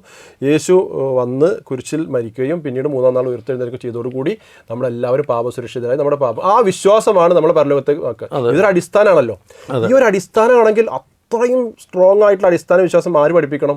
യേശു പഠിപ്പിക്കണം. അത് പഠിപ്പിക്കാൻ വേണ്ടിയാണ് യേശു വന്നിട്ടുള്ളത്. യേശു പഠിപ്പിച്ച് മുൻകാല പ്രവാചകന്മാരിലൂടെ കടന്നു വരണ്ടേ? അല്ല, ഇതിന് വന്ന യേശുവെങ്കിൽ അത് പഠിപ്പിക്കണം. അല്ലെങ്കിൽ യേശു പറഞ്ഞിട്ടില്ലെങ്കിൽ യേശുവിന്റെ കൂടെ നിന്നിരുന്ന അപ്പോസ്തലന്മാരെങ്കിലും അത് പറയണം. അതും പറഞ്ഞിട്ടില്ല. ഇതൊരു സൂചനയായിട്ട് പറയേണ്ട ഒരു വിഷയമല്ല. അവിടെ അങ്ങനെ സൂചനയുണ്ട്, ഈ ഭാഗത്ത് അങ്ങനെ സൂചനയുണ്ട്, അത് ഇതിലേക്ക് നമുക്ക് സാമ്യപ്പെടുത്താം എന്ന് നമ്മൾ മുസ്ലിങ്ങളിലെ ഇത് പറയുന്നത് ഖിയാസാക്കുക. അതായത് അങ്ങനെ ഖിയാസിന്റെ വിഷയമല്ലോ ഇത്. അതായത് വിശ്വാസത്തിന്റെ അടിസ്ഥാനം എന്ന് പറഞ്ഞാൽ ഇപ്പോൾ ലാ ഇലാഹ ഇല്ലല്ലാഹ്, അല്ലാഹു അല്ലാതെ ആരാധന ഇല്ലാന്ന് ഖുർആനിൽ എമ്പാടും നമുക്ക് കാണാം. അടിസ്ഥാന വിശ്വാസം അതാണ്. അല്ല, ഒരു അവിടെ ഖിയാസാക്കി ഞാൻ അവിടെ ചോദിച്ചു, നിങ്ങൾ ആദ്യമായിട്ട് ഇത് വ്യാഖ്യാനിച്ച ആരാണ് എന്നുള്ളത് ഞാൻ അവിടെ അതും പറഞ്ഞിട്ടില്ല. അപ്പോൾ ആ വിഷയം വളരെ ക്ലിയർ ആണ്. രണ്ടാമത് അതിന്റെ ഉപജോഗം ചോദിച്ചപ്പോഴും അദ്ദേഹം അതിന് മറുപടി പറഞ്ഞത് എനിക്ക് പറയാം. ഇവിടെ വിഷയം എന്ന് വെച്ചാൽ അങ്ങനെ ഒരു അധ്യാപനം ലോകത്ത് ഉണ്ടായിട്ടില്ല എന്നുള്ളതാണ് തന്നെ. ഉണ്ടായിട്ടില്ല. ഞാൻ പറഞ്ഞില്ല, ഇത് ആദ്യമായിട്ട് പഠിപ്പിച്ചത് പൗലോസാണത്. അതെന്തിനു വേണ്ടിയാണ്? അപ്പോസ്തലന്മാർ ശപിക്കപ്പെട്ടവർ അവരുടെ ഉപദേശം സ്വീകരിക്കരുത് എന്ന് പറയാൻ വേണ്ടിയിട്ടാണ് ആശയം ഉടലെടുത്തിരിക്കുന്നത്. അതല്ലാതെ ഒരു ദൈവിക വെളിപാടിൻ്റെ അടിസ്ഥാനത്തിലാണെന്നുള്ളതിന് യാതൊരു തെളിവും നമുക്ക് കണ്ടെത്താൻ കഴിയില്ല എന്നുള്ളതാണ്. ക്ലിയർ അല്ല. ഞാൻ അതുകൊണ്ടാണ് കാരണം ഞാനിത് ചോദിക്കാൻ കാരണം, സത്യസന്ധമായിട്ട് ദൈവിക മാർഗത്തെ ആരെങ്കിലും അന്വേഷിക്കുകയും അത് കണ്ടെത്തി അത് പിൻപറ്റണമെന്ന് ആഗ്രഹിക്കുന്നുവെങ്കിൽ അവർക്കൊരു പഠനത്തിന് ഈ ഒരു ചോദ്യം ഉപകരിക്കട്ടെ എന്നുള്ള ഒറ്റ ഉദ്ദേശത്തിലൂടെയാണ് ഞാൻ ആ ചോദ്യം ചോദിച്ചിരിക്കുന്നത്. അതല്ലാതെ ജിൻഡോ ബ്രദറിനെ പ്രയാസപ്പെടുത്തുക ഒന്നുമല്ല. ഇനിയിപ്പോൾ ഈ നമ്മുടെ ഈ ചർച്ച കാണുന്ന ഏതെങ്കിലും ഒരു ക്രൈസ്തവനായിട്ടുള്ള ഒരു വിശ്വാസിക്ക് ഇതിനെക്കുറിച്ച് കൂടുതൽ അറിയണം, അല്ലെങ്കിൽ തെളിവ് കയ്യിലുണ്ടെങ്കിൽ തീർച്ചയായിട്ടും നിങ്ങൾക്ക് ബന്ധപ്പെടാം. ഞാനത് ഒന്ന് പരിശോധിക്കാൻ തയ്യാറാണ്. ഇന്ന് വരെയുള്ള ഇതിൽ ഞാൻ എവിടെയും കണ്ടിട്ടില്ല, ഈ ഒരു കാര്യം കണ്ടിട്ടില്ല എന്നുള്ളതാണ്. ഇനിയിപ്പോൾ രണ്ടാമത്തെ ചോദ്യമായിട്ട് ഹംസക്ക ചോദിച്ചത്, ക്രിസ്തുവിൻ്റെ കുരിശു മരണത്തിലൂടെ അദ്ദേഹത്തിൻ്റെ നേർക്കുനേരെയുള്ള ശിഷ്യന്മാർക്ക് കിട്ടിയ രക്ഷ എന്തായിരുന്നു എന്നാണ് ചോദിച്ചത്. പക്ഷേ ആ ചോദ്യം ചോദിക്കാനുള്ള ആ ചോദ്യത്തിൽ എന്താണെന്ന് സത്യത്തിൽ എനിക്കും അപ്പം മനസ്സിലായിട്ടുണ്ടായിരുന്നില്ല. അപ്പോൾ അത് ആ ചോദ്യം ഹംസക്ക ചോദിക്കാനുള്ള, അല്ലെങ്കിൽ എന്ത് ഉത്തരം പ്രതീക്ഷിച്ചിട്ടാണ്, അല്ലെങ്കിൽ അത് എന്ത് സ്ഥാപിക്കാൻ വേണ്ടിയാണ് ചോദിച്ചത് എന്നാണ് എൻ്റെ സംശയം. ഞാൻ അവിടെ ചോദിച്ചത് വളരെ എന്താ പറയുക, ജിൻഡോ അതിന് കൃത്യമായിട്ടൊരു മറുപടിയോട്ട് കടക്കുമെന്നുള്ളൊരു പ്രതീക്ഷ. കാരണം പുതിയ നിയമ വിശ്വാസികൾക്ക് ഇത് പറയാതെ, വിശ്വാസത്തിന് ഈ അടിത്തറ പറയാതെ മുന്നോട്ട് പോകും ബുദ്ധിമുട്ടാണ്. അതുകൊണ്ട് അദ്ദേഹം അത് പറയുമെന്നുള്ളൊരു പ്രതീക്ഷയിലാണ് ഞാൻ ആ ചോദ്യം ചോദിച്ചത്. പക്ഷെ എന്നെ വളരെ നിരാശപ്പെടുത്തിയത് ജിൻഡോ ആ ചോദ്യം കേട്ട ഭാവം പോലും നടിക്കാതെ അദ്ദേഹത്തിൻ്റെ വിശ്വാസത്തിലൂടെ, യഥാർത്ഥത്തിൽ എല്ലാവർക്കും ഇല്ലാത്തൊരു കാര്യമാണ്, അതിലൂടെയാണ് അദ്ദേഹം മറുപടി പറഞ്ഞത്. അദ്ദേഹത്തിൻ്റെ ആ മറുപടി നിങ്ങൾ കേട്ടാൽ ശ്രദ്ധിച്ചാൽ നിങ്ങൾക്ക് അറിയാൻ പറ്റും. പരിശുദ്ധാത്മാവ് എന്ന വരദാനം ലഭിച്ചു എന്നാണ് അദ്ദേഹം അവിടെ പറഞ്ഞത്. അതുകൊണ്ട് ബന്ധമില്ലാത്തൊരു ഉത്തരമായിരുന്നു തോന്നുന്നു. അതെ, ഇത് രസകരമായിട്ട് പറയാൻ ഞാൻ പറഞ്ഞത്, ക്രിസ്തു തന്നെ പറഞ്ഞത് ഞാൻ പോയാൽ നിങ്ങൾക്ക് നല്ലത്, നിങ്ങൾക്ക് പരിശുദ്ധാത്മാവിന്റെ കൃപ ലഭിക്കുമെന്ന് പറഞ്ഞിട്ടുണ്ട്. അവിടെ വിശ്വാസവുമായിട്ട് ബന്ധപ്പെട്ടുകൊണ്ട് പറയുന്നതല്ല. യഥാർത്ഥത്തിൽ ആ കാര്യം നമ്മൾ പരിശോധിക്കേണ്ടതാണ്. അവിടെ പറഞ്ഞിരിക്കുന്ന ആ കാര്യസ്ഥന്, പരിശുദ്ധാത്മാവല്ല അവിടെ പറഞ്ഞിരിക്കുന്നത്, കാര്യസ്ഥനെ കുറിച്ചാണ്. ആ കാര്യസ്ഥൻ ആരാണെന്ന് ശരിക്കും വേറെ ചർച്ചയുടെ ഭാഗം തന്നെയാണ്, നമുക്ക് പരിശോധിക്കേണ്ട വിഷയമാണ്. പക്ഷേ യഥാർത്ഥത്തിൽ ക്രൈസ്തവ ലോകം, അതായത് പൗലോസിൻ്റെ ലേഖനങ്ങളുടെ അടിസ്ഥാനത്തിൽ ക്രിസ്തുവിൻ്റെ മരണത്തിലൂടെ കിട്ടിയ രക്ഷയെക്കുറിച്ച് പറയുന്നത് ന്യായപ്രമാണത്തെ കാലഹരണപ്പെടുത്തുക എന്നുള്ളതാണ്. ഇത് സത്യത്തിൽ ഞാൻ ജിൻഡോ അത് പറയുമെന്നുള്ള പ്രതീക്ഷയിലാണ് ഞാൻ ചോദിച്ചത്. പക്ഷെ അദ്ദേഹത്തിന് മനസ്സിലായി ഈ മറുപടി പറഞ്ഞു കഴിഞ്ഞാൽ ഞാനൊരു പക്ഷേ അപ്പോസ്തലന്മാർ എന്നാൽ ആചരിക്കും എന്നുള്ള കാര്യം ഞാൻ തെളിവ് ഉദ്ധരിക്കുമോ എന്ന് അദ്ദേഹം ഭയന്നിട്ടുണ്ടാവും. അതുകൊണ്ടാണ് അദ്ദേഹം അത് പറയാതെ ഒഴിഞ്ഞു മാറുകയാണ് അവിടെ ചെയ്തിരിക്കുന്നത്. ഞാൻ അതുകൊണ്ടാണ് അതിൻ്റെ ഉപയോഗത്തിൽ ചോദിച്ചത്. താങ്കൾക്ക് ബൈബിൾ അടിസ്ഥാനത്തിലാണ് നമ്മുടെ ചർച്ച, ബൈബിളിലുള്ള ഒരു തെളിവ് താങ്കൾക്ക് ഉദ്ധരിക്കാൻ ഇല്ലേ എന്ന് ചോദിച്ചപ്പോൾ അദ്ദേഹം ആ ഉപചോദ്യ സമയത്ത് കേട്ടിട്ട് മറുപടി പറഞ്ഞപ്പോൾ ഈ പരിശുദ്ധാത്മാവിൻ്റെ വിഷയത്തിലോട്ട് കടന്നില്ല. അദ്ദേഹം അതിൽ നിന്ന് മാറിയിട്ട് പിന്നെ എബ്രായ ലേഖനം എന്ന് പറയുന്ന ലേഖനം ഉദ്ധരിക്കാനാണ് നോക്കിയത്. അവിടെയാണ് ഞാൻ ചോദിച്ചത്, എബ്രായ ലേഖനം ആര് എഴുതി എന്ന് പോലും ഇല്ലാത്ത എന്നുകൊണ്ട് താങ്കൾ ഉദ്ധരിച്ചു എന്നുള്ളത്. യഥാർത്ഥത്തിൽ അത് പൗലോസാണ് എന്നുള്ള വാദം നിലനിൽക്കുന്നുണ്ട് കേട്ടോ. അത് അപ്പലെക്സ് ആണെന്ന് പൗലോസാണെന്ന വാദങ്ങൾ പലതും നിലനിൽക്കുന്നുണ്ട്. ഞാനിത് അവിടെ പിന്നെ അത് പേര് പറയാതെ വിട്ട് എന്നേ ഉള്ളൂ. കാരണം ഞാൻ ഉദ്ദേശിച്ചത് യഥാർത്ഥ ബൈബിളിലുള്ളൊരു കാര്യം ഉദ്ധരിച്ചുകൊണ്ട് ന്യായപ്രമാണം കാലഹരണപ്പെട്ടുപോയി ക്രിസ്തുവിൻ്റെ മരണത്തിലൂടെ, അതാണ് പറയേണ്ടിയിരുന്ന മറുപടി. ന്യായപ്രമാണം കാലഹരണപ്പെട്ടു എന്ന് ബൈബിളിൽ സ്ഥാപിക്കാൻ പറ്റൂല, പൗലോസ് പറയുന്നുണ്ട്. പൗലോസേ പറയുന്നുള്ളൂ. അതെ, അത് പൗലോസ് പറഞ്ഞത് ഉദ്ധരിക്കുമെന്ന് വിചാരിച്ചാണ് താങ്കൾ ഞാൻ ചോദിച്ചത്. പക്ഷെ അദ്ദേഹം അതിലോട്ട് വരാതെ, അദ്ദേഹം ആ പൗലോസിയ വിഷയം പ്രശ്നമുള്ളതുകൊണ്ടായിരിക്കാം. അതെ, പറഞ്ഞു കഴിഞ്ഞാൽ പിന്നെ അടുത്ത ചോദ്യം എന്താണെന്ന് പുള്ളി ഊഹിച്ചിട്ടുണ്ട്. അതുകൊണ്ടാണ് അദ്ദേഹം അതിലോട്ട് വരാതെ ഈ ഒരു വിശ്വാസപരമായിട്ട്, അത് എല്ലാവർക്കും ഉണ്ടോ എന്നുള്ളത് തന്നെ സംശയമാണ്. എല്ലാവർക്കും ആ പരിശുദ്ധാത്മാവിന്റെ കൃപ എന്ന് പറയുന്ന കാര്യം വിശ്വാസപരമായിട്ട് ഇല്ലാത്തവരാണ്. അതിലൂടെ പറഞ്ഞ് അദ്ദേഹം എന്ത് ചെയ്തത്, നമ്മൾ തടി സലാമത്താക്കാന്ന് പറയില്ലേ, ആ രീതി ഉപയോഗിച്ചുകൊണ്ട് അദ്ദേഹം എസ്കാപ്പാൻ വേണ്ടി നോക്കിയത് അവിടെ ചെയ്തിരിക്കുന്നതാണ്. അതാണ് രണ്ടാമത്തെ ചോദ്യത്തിൻ്റെ താങ്കൾ ഉദ്ദേശിച്ച വിഷയം ചോദിക്കാൻ കാരണം അത് തന്നെയാണ്. കാരണം ഇതെല്ലാം ചോദിക്കുന്നത് എന്തുകൊണ്ടാണെന്ന് വെച്ചിട്ടുണ്ടെങ്കിൽ, ഇവർ ഈ പറയുന്ന പൗലോസ് പറയുന്ന ആശയം സമ്പൂർണ്ണമായിട്ടും ഒരു ദൈവിക മാർഗത്തിൽ ജീവിച്ച ഇവർ തന്നെ പറയുന്ന, നമ്മളിപ്പോൾ സഹാബാക്കളുടെ കാര്യം പറയില്ല, ഒരു വിഷയം നമ്മൾ പറയുന്ന രീതിയാണല്ലോ. അതിന് യഥാർത്ഥ വിശ്വാസികളായിട്ടുള്ള, അതായത് പ്രൈമറി ഓഡിയൻസ് ആയിട്ടുള്ള ആ വിശ്വാസികൾ, അവർക്കുണ്ടായിരുന്ന വിശ്വാസം അല്ല എന്ന് സ്ഥാപിക്കാൻ വേണ്ടിയാണ് ഞാനത് ആ ചോദ്യത്തിലോട്ട് തന്നെ കൊടുത്തത്. അതിന് വേണ്ടിയിട്ട് ഞാൻ കേട്ടിട്ടുണ്ട്, ശരിയാണോന്ന് അറിയില്ല, അഥവാ യേശു പറയുന്നതായിട്ട് ന്യായപ്രമാണം, അതായത് മോശ പ്രവാചകൻ്റെ ഈ ന്യായപ്രമാണം അല്ലെങ്കിൽ ആ കൽപ്പനകൾ, 10 കൽപ്പന, അത് തള്ളിക്കളയാനല്ല ഞാൻ വന്നത്, അതിനെ സ്ഥിരപ്പെടുത്താൻ വേണ്ടിയാണ് എന്ന് പറയുന്നതായിട്ടൊരു വാചകം ബൈബിളുണ്ടെന്ന് കേട്ടിട്ടുണ്ട്. ഇതിന് ഇവർ വളരെ തന്ത്രപരമായി ട്വിസ്റ്റ് ചെയ്യാറുണ്ട്.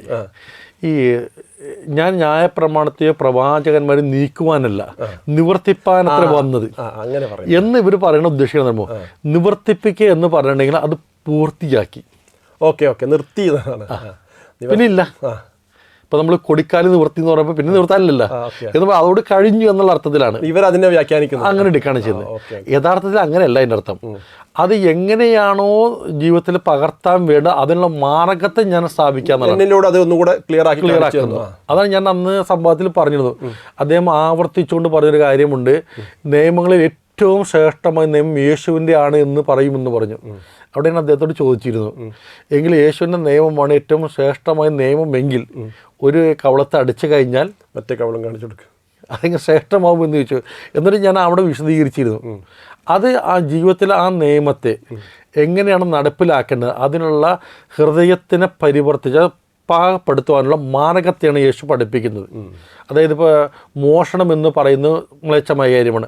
ആ മോഷണം ഇല്ലാതെ ഒരു മനുഷ്യൻ ജീവിക്കുവാനായിട്ട് എന്ത് ചെയ്യണം, എന്താണ് നീ പ്രാക്ടീസ് ചെയ്യേണ്ടത്? അന്യൻ്റെ മുതൽ നീ മോഹിക്കരുത്. അപ്പം എന്തുണ്ടാവില്ല? ഒരു വ്യക്തിയോട് നീ കോപിക്കരുത്, അപ്പം എന്തുണ്ടാവില്ല? കൊല ഉണ്ടാവില്ല. ഖുറാനിലും പറഞ്ഞിട്ടുണ്ടല്ലോ, വലാ തഖറബു സിന, നീ വ്യഭിചാരത്തിലേക്ക് അടുക്കരുത്. അപ്പൊ വ്യഭിചാരം ഹറാമാണ്, വ്യഭിചാരത്തിലേക്കുള്ള മാർഗങ്ങളും ശീലകളും ഹറാം. അതുപോലെ തന്നെ കണ്ണുകൊണ്ട് നോക്കരുത്, കൈകൊണ്ട് പിടിക്കരുത്, സംസാരിക്കരുത്, അതിനെല്ലാം. ഇതാണ് നമ്മൾ ശരിക്കും മനസ്സിലാക്കേണ്ട ഒരു കാര്യം.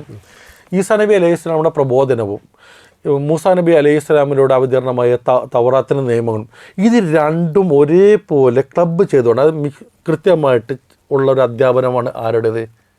മുഹമ്മദ് സ്വല്ലല്ലാഹു.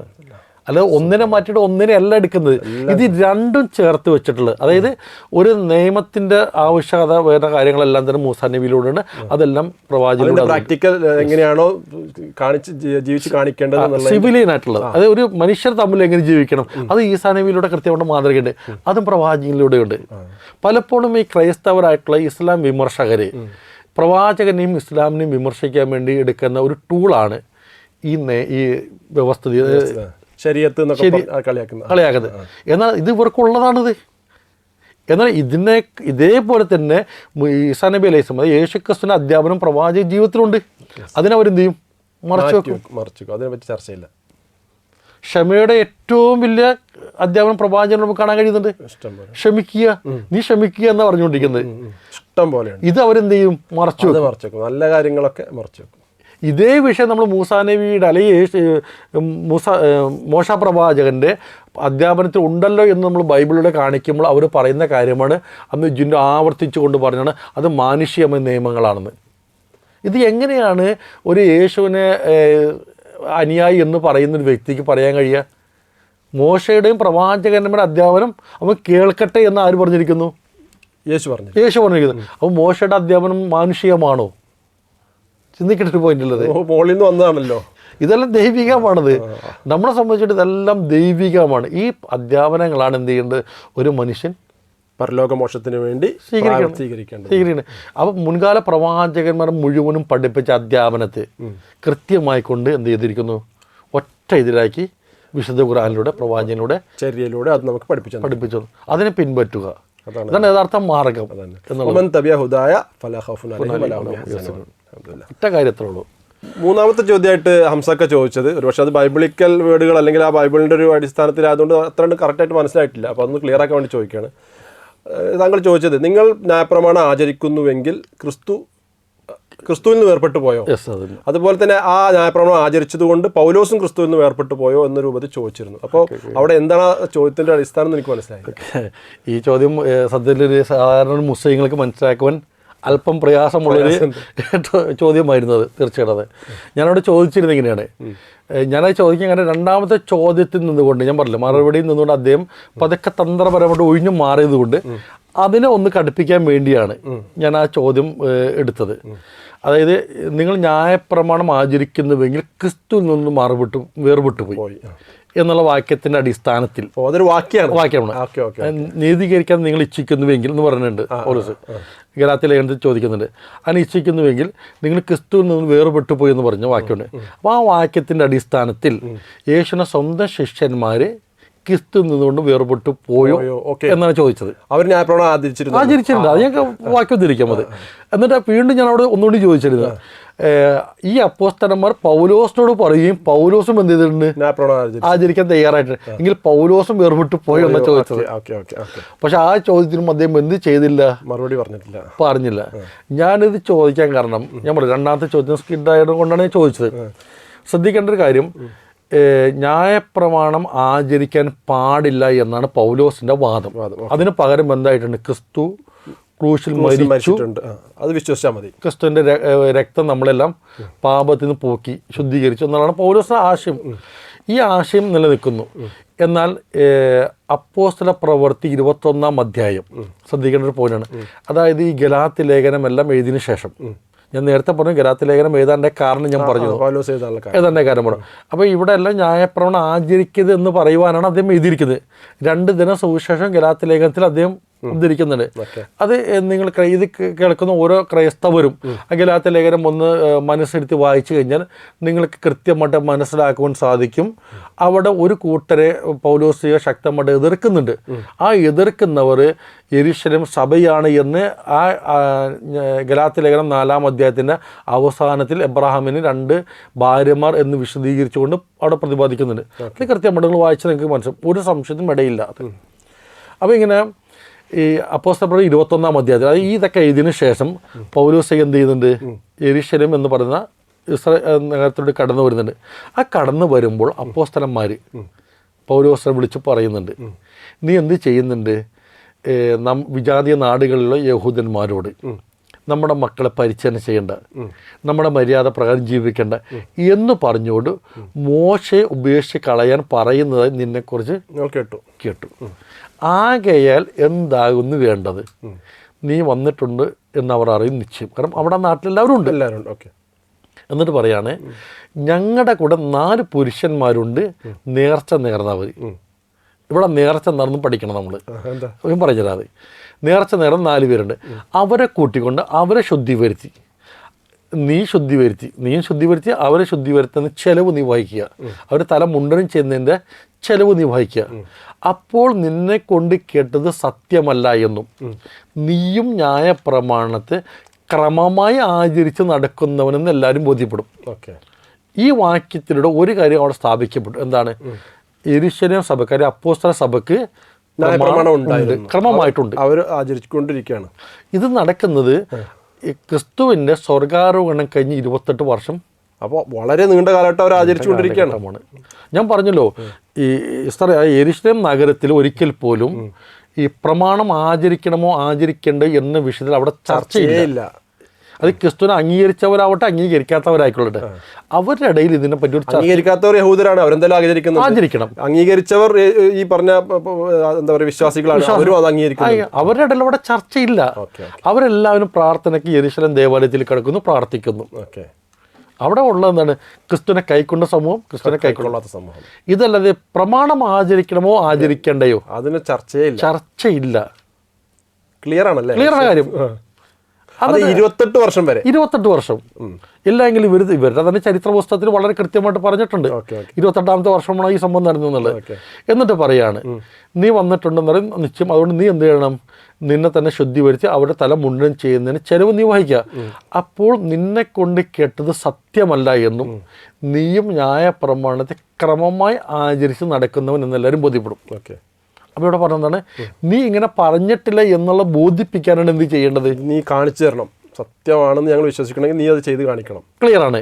ഈ സമയത്ത് 3-ാം സ്വർഗത്തിൽ കൊണ്ടുപോയി ദിവ്യ വെളിപാട് കിട്ടി എന്ന് പറഞ്ഞ പൗലോസ് അവിടെ അത് ആചരിക്കാൻ പാടുണ്ടോ? അല്ലെങ്കിൽ ഇതാണ് ശരിയെന്ന് പറഞ്ഞിട്ട് തർക്കിക്കാണ് വേണ്ടത്. എന്നാൽ അദ്ദേഹം ചെയ്ത് അങ്ങനെയല്ല. ഒരു തർക്കത്തിൽ നിൽക്കാതെ 8ാമത്തെ ദിവസം ഈ 4 പേരെയും കൂട്ടി ദേവാലയത്തിൽ കിടക്കുന്നു. അവിടെ അവർക്ക് വേണ്ടി ചെലവ് വഹിക്കാൻ, അല്ലെങ്കിൽ പിന്നെ കിടക്കേണ്ട കാര്യമില്ലല്ലോ, കടന്ന് നിൽക്കുന്ന. അപ്പോൾ പൗലോസ് തന്നെ എന്തുണ്ട്, ന്യായപ്രമാണം ഞാൻ ആചരിച്ച് ക്രമമായി നടക്കുന്നവനാണെന്ന് അവിടെ കൃത്യമായിട്ട് തെളിയിച്ചു, ബോധിപ്പിക്കുന്നു. ഇവിടെ ചില ക്രൈസ്തവർ, ഞാൻ അതിൻ്റെ കണ്ടിന്യൂഷൻ കുറച്ചുണ്ട്, ഇവിടെ ഒരു കാര്യം പറയണം. ചില ക്രൈസ്തവർ പറയും, പൗലോസ് വിജാതിയുടെ നാട്ടിൽ ചെല്ലുമ്പോൾ വിജാതിയെ പോലെയും ഇവിടെ വരുമ്പോൾ യഹൂദരെ പോലെയാണ്. ഇതെന്തൊരു ആദർശമാണിത്. അപ്പൊ അടിസ്ഥാന വിഷയത്തിൽ പൗലോസ് പോലും മുസ്ലിങ്ങൾ അത് പറയുകയാണെങ്കിൽ മുനാഫിക്ക്, കപടവിശ്വാസി എന്ന് പറയുന്നത് അല്ലേ, അടിസ്ഥാന വിഷയത്തിൽ പോലും ഇദ്ദേഹത്തിന് ഉറപ്പില്ല, തോന്നണ പോലെയാണ്. അവിടെ പോയി അത് ഇവിടെ വന്ന ഇവിടെ എന്നിട്ട് അവിടെ ആചരിക്കുന്ന സമയത്ത് അവിടെയുള്ള ജനങ്ങൾ, അവിടെയുള്ള ജനങ്ങൾ എന്ന് പറഞ്ഞാൽ വിജാതീയ നാടുകളിൽ പൗലോസിന് ഈ പ്രവർത്തനം നേരെ കണ്ടവർ. ഞാൻ നേരത്തെ പറഞ്ഞു ഇതൊരു കമ്മ്യൂണിക്കേഷൻ ഗ്യാപ്പുള്ള സംഭവമാണ്. കാരണം അന്ത്യോക്യ എന്ന് പറയുന്ന പ്രദേശം വിദൂരമാണ്, ഗലാത്ത് വിദൂരമാണ്, ഒക്കെ വിദൂരതയാണ്. ഇവരൊക്കെ കേട്ട് കളിയാണ്, നിന്നെക്കുറിച്ച് കേട്ടിരിക്കുന്നു എന്ന് പറഞ്ഞത്. എന്നാൽ ആസ്യ എന്ന് പറയുന്ന പ്രദേശത്ത് നിന്നുകൊണ്ട് വന്ന ജനം പൗലോസ് ദേവാലയത്തിൽ കണ്ടിട്ട് പറയാണ്, സഹോദരന്മാരെ ഓടി വരുവിൻ, ഇവനാണ് ആരാ? പൗലോസാണ് നമുക്കും നമ്മുടെ മര്യാദക്കും എതിരെ പ്രവർത്തിച്ചുകൊണ്ട് മോശം ഉപേക്ഷിച്ച് കളയാൻ പറയുന്നവൻ. അതെ, പറഞ്ഞിട്ട് പൗലോസിനെതിരെ ശക്തമായിട്ട് അവർ കടന്നാക്രമണം നടത്തുന്നു. പൗലോസിനെ എടുത്തിട്ട് തൂക്കി കൊണ്ടുപോകുന്ന രംഗങ്ങളൊക്കെ അവിടെ വിശദീകരിക്കുന്നുണ്ട്. ഇതേ സമയത്ത് അപ്പോസ്തലന്മാർ അവിടെയുണ്ട്, അവർക്കെതിരെന്തില്ല, പ്രശ്നമില്ല, അവർ തടയുന്നില്ല, ഒരു ചോദ്യം പോലും ചോദിക്കുന്നില്ല. നിങ്ങൾ ന്യായമാണ് ചെയ്യുന്നത് അവർക്ക് അറിയുന്നതുകൊണ്ട്. കാരണം പൗലോസിനെതിരെ ന്യായപ്രമാണത്തിന് വിരുദ്ധൻ എന്ന് പറയുമ്പോൾ അപ്പോസ്തലന്മാർ അങ്ങനെ ഉണ്ടെങ്കിൽ അതും പറയണ്ടേ? ഓക്കെ, ഏറ്റവും വലിയ പ്രബോധകർ അപ്പോസ്തലന്മാരാണല്ലോ. അവർ പറയണം ആ പൗലോസ് പറഞ്ഞതാണ് ശരി, നിങ്ങൾ ചെയ്യാൻ പാടില്ല എന്ന് പറഞ്ഞ് തടയണമായിരുന്നു. അത് മാത്രമല്ല, ക്രിസ്തു പ്രബോധന ദൗത്യം ഏൽപ്പിച്ച ആർക്കാണ്? അപ്പോസ്തലന്മാർക്കാണ്. അവരെ ചെയ്യുന്നുമുണ്ട്. കാരണം ആഴ്ചയിൽ 3000 5000 വെച്ച് വിശ്വാസത്തിൽ കടന്നു വന്നു എന്ന് പറയുന്നത് ആരുടെ പ്രബോധനവുമായി ബന്ധപ്പെട്ടുകൊണ്ട്? അപ്പോസ്തലന്മാർ. അവർ യെരൂശലേമിൽ പ്രബോധനം ചെയ്യുന്നു. അവർക്ക് ന്യായപ്രമാണം ആചരിക്കേണ്ട എന്ന വിഷയത്തിൽ ഒരു വാക്യം പോലും ഇല്ല, അവർ ആചരിക്കുന്നു. അങ്ങനെ പൗലോസിനെ എടുത്തിട്ട് കൊണ്ടുപോകുന്നു. അപ്പോൾ പൗലോസ് പറയുന്നുണ്ട്, ഞാൻ പൊളിച്ചത് ഞാൻ തന്നെ പണിയുന്നുവെങ്കിൽ ഞാൻ ലംഘകനിൽ അതിലംഘകൻ അല്ലയോ എന്ന് ചോദിക്കുന്നുണ്ട്. അപ്പോൾ പൗലോസ് പൊളിച്ച ആരെന്നെ പൊളിച്ചു? പൗലോസ് സ്ഥാപിച്ച ആശയം പൗലോസ് തന്നെ പൊളിച്ചു. അപ്പോൾ ഏറ്റവും വലിയ ലംഘകൻ ആരാണ്? പൗലോസ് തന്നെയാണ്. ഇതുപോലെ പല വാക്യങ്ങളും വേറെ ഉണ്ട്. അപ്പോൾ ഇങ്ങനെയുള്ള പൗലോസിന്റെ വാക്യത്തെയാണ് ഇവരെന്ത് ചെയ്യുന്നത്? ദൈവവചനമാണ് എന്ന് സ്വീകരിച്ചുകൊണ്ട് ഇസ്ലാമിനെതിരെ സംസാരിക്കും. സത്യത്തിൽ ഒരുപാട് വിശ്വാസികൾ ഈ കാര്യം, അതായത് ക്രിസ്തീയ വിശ്വാസികൾ ഈ വിഷയം കാര്യമായി ഗൗരവമായിട്ട് പഠിക്കുന്നില്ല. അതായത് അവരിപ്പോൾ ഒരു പൗലോസിയൻ മതത്തിലാണുള്ളത്, യഥാർത്ഥ യേശുവിൻ്റെ മതത്തിലല്ല എന്നാണ് മനസ്സിലാവുന്നത് അല്ലേ? അഥവാ അവരുടെ കയ്യിലുള്ള ഗ്രന്ഥങ്ങൾ എടുത്താൽ തന്നെ അതിൽ നിന്ന് യഥാർത്ഥ പ്രമാണങ്ങളിൽ നിന്ന് മാറി ഒരു പൗലോസിയൻ സിദ്ധാന്തത്തിലേക്ക് മാറിയിട്ടുണ്ടെന്നുള്ളതാണ്. ഇതിന് ഇപ്പം എനിക്ക് പറയാനുള്ളത്, ഒറ്റ ദിവസത്തെ ഒരു പ്രയത്നം മാത്രം മതി. ഞാൻ അന്നത്തെ സംവാദത്തിൽ സംസാരിച്ചതും നമ്മളിപ്പോൾ നടക്കുന്ന വിഷയങ്ങളും എല്ലാം പഠിക്കാൻ ഒറ്റ ദിവസം ഒരു ക്രൈസ്തവ വിശ്വാസി ഒന്ന് മെനക്കെട്ടാൽ മതി. കൂടുതലൊന്നും വായിക്കേണ്ടതില്ല. ഗലാത്യ ലേഖനം, റോമ ലേഖനം, കൊരിന്ത്യ ലേഖനം, ഈ 3 ലേഖനങ്ങൾ നിങ്ങളൊന്ന് മനസ്സെടുത്ത് വായിക്കുക. എന്നിട്ട് നിങ്ങളിന്ന് വിശ്വസിക്കുന്ന ആ വിശ്വാസത്തെ നിങ്ങൾ മനസ്സിൽ ഊട്ടി ഉറപ്പിച്ച് നിർത്തിയിട്ട്, ഞാൻ പറയാൻ ഊട്ടി ഉറപ്പിക്കുക എന്ന് പറയുകയാണെങ്കിൽ അത് എന്താണെന്ന് നിങ്ങൾ ചിന്തിച്ചുകൊണ്ട് ഒന്ന് ക്ലിയർ ചെയ്യുക. അതിനുശേഷം അപ്പോസ്തല പ്രവൃത്തി 21-ാം അധ്യായം, അപ്പോസ്തലരുടെ 15-ാം അധ്യായം ആദ്യം വായിക്കുക, ശേഷം ഈ 21-ാം അധ്യായം വായിക്കുക. അതിനുശേഷം നിങ്ങൾ യെരൂശലേമിലുള്ള വിശ്വാസികളുടെ ഇടയിൽ ഈ പ്രമാണം ആചരിക്കുന്ന വിഷയത്തിൽ വല്ല അഭിപ്രായ വ്യത്യാസമുണ്ടോ എന്നുള്ള കാര്യം പരിശോധിച്ചാൽ മതി. നിങ്ങൾക്ക് വളരെ ക്ലിയറായിട്ട് മനസ്സിലാക്കാൻ പറ്റും. ശേഷം നിങ്ങൾ ചിന്തിക്കേണ്ട ഒറ്റ പോയിൻ്റ് എന്താണെന്ന് ചോദിച്ചാൽ, ലോകത്ത് ക്രിസ്തു എന്ന് പറയുന്ന ഒരു ദൗത്യത്തെക്കുറിച്ച് സംസാരിക്കുന്ന 3 സമൂഹമാണ്. നമ്മൾ നേരത്തെ ഇബ്രാഹിം നബി അലൈഹി ഇസ്ലാമയുടെ കാര്യം പറഞ്ഞതുപോലെ തന്നെ 3 സമൂഹമാണ്. ഒന്ന് യഹൂദന്മാർ, ഒന്ന് ക്രിസ്ത്യാനികൾ, ഒന്ന് മുസ്ലിങ്ങൾ. ഇതിൽ യഹൂദന്മാരെ സംബന്ധിച്ചിട്ട് യേശുവിനെ അവർ തള്ളിക്കളയുന്നു. മാത്രമല്ല വ്യഭിചാരപുത്രനെന്ന് വരെ അവർ ആക്ഷേപിക്കുന്നുണ്ട്. ചില ഒറ്റപ്പെട്ട വാദങ്ങൾ അവരുടെ ഉണ്ട്. ഇവിടെ മനസ്സിലാക്കേണ്ട അവിടെ ഒരു കാര്യം, യഹൂദന്മാർക്ക് മിശിഹ ദൗത്യത്തെ അവർ നിഷേധിച്ചിട്ടില്ല. പക്ഷെ ആ മിശിഹ ദൗത്യവുമായിട്ട് വന്ന് യേശുവിനെ അവർ തള്ളിയിരിക്കുകയാണ് ചെയ്തിരിക്കുന്നത്. വ്യക്തിപരമായിട്ടായിരുന്നു അവർക്ക് ദേഷ്യം. അതാണ് ഉണ്ടായ വിഷയം. അപ്പോൾ ആ യേശുവിനെ അപ്പോൾ അവർ യഹൂദന്മാരെ അംഗീകരിച്ചില്ല. പിന്നെ യേശുവിനെ അംഗീകരിച്ച 2 സമൂഹമാണുള്ളൂ. ഒന്ന് നിങ്ങൾ പറഞ്ഞ ക്രിസ്ത്യാനികളും, ഒന്ന് മുസ്ലിങ്ങളാണ്. അപ്പോൾ ക്രിസ്ത്യാനികളുടെ പ്രമാണത്തിൻ്റെ വിഷയമാണ് നമ്മളോട് ചർച്ച ചെയ്തത്. അപ്പോൾ അതും എന്താക്കാൻ പറ്റില്ല, മുന്നോട്ട് എടുക്കാൻ കഴിയില്ല. പിന്നെ യേശുവിന് ക്രിസ്തുവിന് ദൗത്യത്തിലുള്ള വ്യക്തിയാണെന്ന് അംഗീകരിക്കുന്ന ഒരേ ഒരു സമൂഹം ലോകത്തുള്ളൂ മുസ്ലിങ്ങളാണ്. മാത്രമല്ല ഖുർആനിൽ വളരെ വ്യക്തമായിട്ട് ഈസാ അലൈഹി ഇസ്ലാമിനെ വിശദീകരിക്കുന്ന അധ്യായം തന്നെ, സൂറത്തുൽ മറിയം, അതുപോലെ ആലി ഇംറാൻ ഒക്കെ വായിച്ചു കഴിഞ്ഞാൽ അവരുടെ ദൗത്യവും ഒക്കെ വളരെ വ്യക്തമായിട്ട് സ്ഥലത്തുണ്ട്. മായിദ എന്നാണ് ഈസാ നബിയുടെ ഭക്ഷണ തലയുമായിട്ടുള്ള ചർച്ചയാണ് വരുന്നത്. അതുപോലെ തന്നെ എല്ലായിടത്തും ഈ പറഞ്ഞ ഈ തൃത്വത്തെ നിരാകരിക്കുന്ന വാക്കുകൾ, നിങ്ങൾ തൃത്വം എന്ന് പറയരുത്, അദ്ദേഹം തൃത്വത്തെ കുറിച്ച് ചർച്ച ചെയ്യാനായിട്ട് അത് വലിയ സംവാദ ടൈറ്റിൽ അല്ലാതെ, കാരണം ഒരു 5 മിനിറ്റ് ചിന്തിച്ചാൽ മതി. വളരെ ഞാൻ പറയുന്നത് ഒരു ബൈബിൾ പഠനം പോലും നടത്തേണ്ടതില്ല. അത് അല്ല, അന്ന് അദ്ദേഹം സംവാദം കഴിഞ്ഞിട്ട് നമ്മൾ പിന്നെ ഒരു സംഭാഷണം നടത്തിയപ്പോൾ അദ്ദേഹം പറഞ്ഞു, ഇനി ഹംസക്ക നമുക്ക് തൃത്വം ആയിക്കോട്ടെ, അടുത്ത വിഷയം നമുക്ക് ചർച്ച ചെയ്യാമെന്ന് അദ്ദേഹം പറഞ്ഞിരുന്നു. ഈ തൃത്വം എന്ന് പറഞ്ഞ സത്യത്തിൽ എനിക്കിപ്പോഴും മനസ്സിലായിട്ടില്ല. ഈ ദൈവം ഒരേ സമയത്ത് ദൈവം യഹോവ ദൈവമാണ്, അതേ സമയം തന്നെ യേശുവും ദൈവമാണ്, അതേ സമയം തന്നെ പരിശുദ്ധാത്മാവും ദൈവമാണ്. ഇതിലുള്ള ഒരു പ്രശ്നം എന്താണെന്ന് എനിക്ക് നമ്മളെ ആ വിഷയം പഠിക്കാനായിട്ട് നമ്മൾ യേശു ദൈവമാണ് എന്നുള്ള വാദമുള്ള അതിൻ്റെ ബേസ് ഉള്ളത്. അതിനെ നമ്മൾ തൃത്വത്തിൽ നിന്നുകൊണ്ടും യേശു ഒരേ സമയം തന്നെ ദൈവം ഒരേ സമയം തന്നെ മനുഷ്യനുമാണ് എന്നൊക്കെ ചിന്തിക്കുന്നതിനൊക്കെ നല്ലത്. ലളിതമായിട്ട് ഒരു പഠിതാവിന് സത്യം മനസ്സിലാക്കുവാൻ ആഗ്രഹിക്കുന്ന ഒരു വ്യക്തിക്ക് സിമ്പിളായിട്ട് മനസ്സിലാക്കാൻ പറ്റും ഒരു ചെറിയ ടിപ്പ് ഞാൻ പറഞ്ഞുതരാം. അങ്ങനെ പറയാൻ പറ്റും. ടിപ്പ്: ക്രിസ്തു ആരുമായിട്ടാണ് സംവദിക്കുന്നത്? മനുഷ്യന്മാരുമായിട്ട്, യഹൂദന്മാരുമായിട്ട് സംബന്ധിക്കും. അതാണ് നമ്മൾ പോയിന്റ്. യഹൂദന്മാർക്ക് ദൈവത്തെക്കുറിച്ചുള്ള കാഴ്ചപ്പാടുണ്ടോ? ഉണ്ട്. ഏകദൈവ വിശ്വാസമാണ് അവർക്ക്, ക്ലിയർ ആണ്. ഇത് ക്രിസ്ത്യാനികൾക്കും അറിയാം ആണല്ലോ. ഈ യേശു സംഭവിച്ച 3.5 വർഷ കാലഘട്ടമാണ് അവരുമായിട്ട് സംവദിക്കുന്നത്. 33.5 വർഷ കാലഘട്ടമാണ് ഇവിടെ. ഒരു കാര്യം നമ്മൾ ശ്രദ്ധിക്കേണ്ട കാര്യമുണ്ട്. വിശുദ്ധ ഖുർആൻ ഈസാ നബിയുടെ പ്രബോധനത്തെ എടുത്ത് പറയുന്നത് അവൻ മധ്യവയസ്കനായിരുന്നപ്പോൾ അവരുമായിട്ട് സംസാരിച്ചു എന്നുള്ളതാണ്. ഖുർആൻ വയസ്സല്ല പറഞ്ഞത് അവിടെ, ആ ഒരു കാലഘട്ടം പറയും. ഈസാ നബി പ്രബോധനം ചെയ്ത കാലഘട്ടം 30ാമത്തെ വയസ്സാണ്. കറക്റ്റ്. 3.5 വർഷ കാലഘട്ടം പ്രബോധനം. ഓക്കെ, മനസ്സിലാകുന്നുണ്ട്? പ്രവാചകൻ മുഹമ്മദ് നബി സല്ലല്ലാഹു അലൈഹി വസല്ലം പറയുന്നുണ്ട് ഒരു മനുഷ്യന് ആയുസ് പറയുന്നത് എത്ര വർഷമാണ്? 60 അപ്പം മധ്യവയസ്സ് എത്രയാണ്? 30. ഇത് അവരെ ചരിത്രം നമ്മൾ എടുത്തു കഴിഞ്ഞാൽ 30ാമത്തെ വയസ്സാണ് പ്രബോധനം തുടങ്ങുന്നത്. 33.5 വർഷ കാലഘട്ടം ആണ് ഈ സനബിലേശൻ ജീവിച്ചത്. ആ 3.5 വർഷക്കാലമാണ് പ്രബോധനം. ഈ 3.5 വർഷക്കാലം പ്രബോധനം ചെയ്ത ഈസാ നബി അലൈഹി സ്വലാം അല്ലെങ്കിൽ യേശു ക്രിസ്തു ഏതെങ്കിലും ഒരു സമയത്ത് ഒരു സെക്കൻഡ് യഹൂദന്മാരെ ദൈവവിശ്വാസം തെറ്റാണെന്ന് പറഞ്ഞിട്ടുണ്ട്? ബൈബിളിൽ എവിടെയില്ല. ഇല്ല, ഒരിക്കലും പോലും പറഞ്ഞിട്ടില്ല. നിങ്ങൾ പരിശോധിക്കുക, ക്രിസ്തു ഒരുപാട് അവർ ചെറിയ മൈന്യൂട്ടായ വിഷയങ്ങളിൽ പോലും അവരുമായിട്ട് സംവദിച്ച യേശു ക്രിസ്തു യഹൂദന്മാരുടെ ദൈവവിശ്വാസത്തെക്കുറിച്ച് ചർച്ച ചെയ്തിട്ടില്ല. എന്നാൽ അത് ശരിയാണെന്ന് പറഞ്ഞിട്ടുണ്ട്. ഒരു യഹൂദൻ വന്ന് ചോദിക്കുന്നത് ഏകദൈവവിശ്വാസം ശരിയാണെന്ന് പറഞ്ഞിട്ടുണ്ട്. എന്താ ചോദിച്ചാൽ, ഒരു യഹൂദൻ വന്നിട്ട് ചോദിക്കാണ്, ഗുരുവേ, ഇദ്ദേഹം യേശുവിനെ അംഗീകരിക്കാത്ത വ്യക്തിയാണ്, അതായത് ദൈവിക ദൗത്യത്തിലുള്ള വ്യക്തിയാണെന്ന് അംഗീകരിക്കാത്ത യഹൂദൻ വന്ന് ചോദിക്കാണ്, നീ ഒരുപാട് നല്ല കാര്യങ്ങൾ പറഞ്ഞു പോലും, എങ്കിൽ അതിന് മുഖ്യമായ കൽപ്പന ഏത്? പ്രമാദം ഏറ്റവും അടിസ്ഥാനപരമായ കൽപ്പന ഏതാന്ന് ചോദിച്ചു. യേശു പറഞ്ഞ വാക്യം എന്താണ്? ഇസ്രായേലിലേക്ക് നമ്മുടെ കർത്താവ് ഏക കർത്താവ്, അവൻ എന്ത് ചെയ്യണം? ആരാധിക്കണം. ഇതേ സമയത്ത് ആ കേട്ട വ്യക്തി എന്താ പറഞ്ഞത്? നന്ന് ഗുരു നന്ന്, അവൻ ഒരുവനല്ലാതെ മറ്റൊരുവനില്ല. ഖുർആൻ പറഞ്ഞ വളരെ കൃത്യം. റസൂലുള്ളാഹി സ്വല്ലല്ലാഹു അലൈഹി വസല്ലം പറഞ്ഞു, അഫ്ദലു മാ ഖുൽതു അന വൻ നബിയ്യൂന ഖൗലു ലാ ഇലാഹ ഇല്ലല്ലാഹ്. ഞാനും എൻ്റെ മുമ്പ് വന്ന എല്ലാ പ്രവാചകന്മാരും ശ്രേഷ്ഠമായി ഒന്നാമതായി പറഞ്ഞ ഒരേ ഒരു കാര്യം ലാ ഇലാഹ ഇല്ലല്ലാഹ്, ഏകനായ ആരാധനക്കർഹനായ അല്ലാഹു അല്ലാതെ ആരുമില്ല, ഏകനായ ഒരു സൃഷ്ടാവ് മാത്രം. അതെ. അപ്പോൾ ഇവിടെ ഈ യേശുവിനെ കൈക്കൊള്ളാത്ത ആ വ്യക്തി എന്താ പറഞ്ഞ? നന്നു ഗുരു നന്ന, അവൻ ഒരുവനല്ലാതെ. യേശുവിന് ആ വാക്യം ഏറ്റവും ശ്രേഷ്ഠമായ വാക്കാന്ന് പറയും. യേശു അതിന് മറുപടി കൊടുത്ത എന്താണ്? അവൻ സ്വർഗരാജ്യത്തിനും ഒട്ടും അകന്നവനല്ല. അതായത് ദൈവാരാധന കൃത്യമായിട്ട് ചെയ്യുന്നവൻ, അതായത് ഏറ്റവും അടിസ്ഥാനം വിശ്വാസം ശരിയാക്കിയാൽ അവൻ സ്വർഗരാജ്യത്തിൽ നിന്ന് അകലുകയില്ല. ഇതെല്ലാം മുസ്ലിങ്ങൾ വിശ്വസിക്കും. ഇതെല്ലാം കൃത്യമായിട്ട് പറഞ്ഞത്. അപ്പൊ ഈ വിഷയം ചർച്ച ചെയ്യാനായിട്ട് വലിയ സംവാദത്തിന് ആവശ്യമുണ്ടോ എന്ന് മാത്രം ഞാൻ നമ്മുടെ അഹമ്മദ് ദീദാത്തിനെ പോലുള്ള റഹ്മല്ല അദ്ദേഹത്തെ പോലുള്ള ആളുകളുടെയൊക്കെ ഈ ക്രിസ്ത്യാനിയുമായിട്ടുള്ള സംവാദമൊക്കെ ശ്രദ്ധിച്ചപ്പം അതിൽ അദ്ദേഹം നിരന്തരം ചോദിച്ചു ഒരിക്കലും ഉത്തരം കിട്ടാത്തൊരു ചോദ്യമുണ്ട്.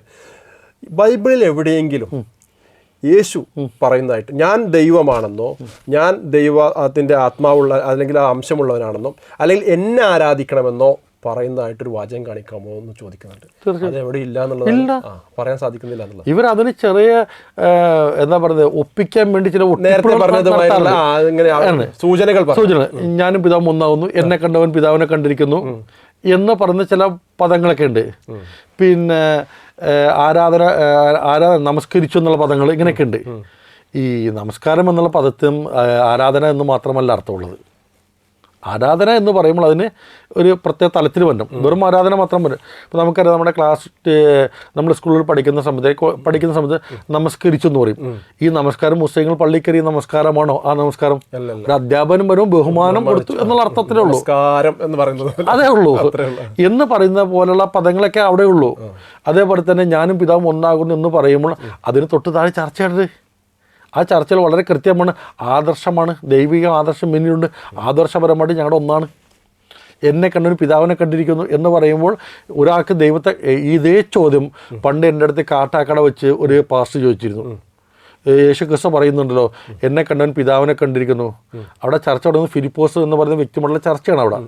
അവിടെ ചോദിക്കുകയാണ്, ഞങ്ങൾക്ക് നിന്നെ അല്ല വേണ്ടി, ഞങ്ങൾക്ക് പിതാവിനെ കാണിച്ചു തരണമെന്ന് പറയാണ്. അപ്പോൾ ഞാൻ അന്ന് ആ പാസ്റ്ററോട് അന്ന് ചോദിച്ച ചോദ്യമുണ്ട്, സാറേ എങ്കിൽ ഒരു യഹൂദനിക്ക് ദൈവത്തെ കണ്ണുകൊണ്ട് കാണാൻ പറ്റുമെന്നുള്ള വിശ്വാസം ഉണ്ടോ എന്ന് വെച്ച്. ഉടനെ പാസ്റ്റർ പറഞ്ഞു, ഇല്ല, ഒരിക്കലും അങ്ങനത്തെ ഒരു വിശ്വാസം നമ്മളെപ്പോലെ തന്നെ ഒരു മുസ്ലിങ്ങൾക്ക് അതിനുള്ള ദൈവത്തെ കണ്ണുകൊണ്ട് കാണാൻ പറ്റില്ല. അപ്പോൾ പിന്നെ ആ ചോദ്യത്തിന് അർത്ഥം എന്തായിരിക്കും എന്ന് ഞാൻ ചോദിച്ചു. മറുപടി ഞാൻ പറഞ്ഞില്ല, അദ്ദേഹത്തോട് ചോദ്യം ചോദിച്ചോളൂ. അപ്പോൾ അദ്ദേഹം ആലോചിച്ചിട്ട് പറഞ്ഞു, ദൈവിക ആദർശം എന്താണെന്ന്. അപ്പോൾ അതെവിടെ എടുത്താൽ പോരെ, ഞങ്ങൾക്ക് നിന്നെ അല്ല വേണ്ടത്, ദൈവിക ആദർശമാണ് വേണ്ടത്. ഉടനെ യേശു ക്രിസ്തു കൊടുക്കുന്ന മറുപടിയാണ്, എൻ്റെ അതായത് എന്നെ കണ്ടവൻ പിതാവിനെ കണ്ടിരിക്കുന്നു. അതായത് ഞാൻ പറയുന്ന ആദർശം കണ്ടവൻ ദൈവത്തിലേക്ക് എത്തി എന്നുള്ളത്, ആദർശം കണ്ടിരിക്കുന്നു.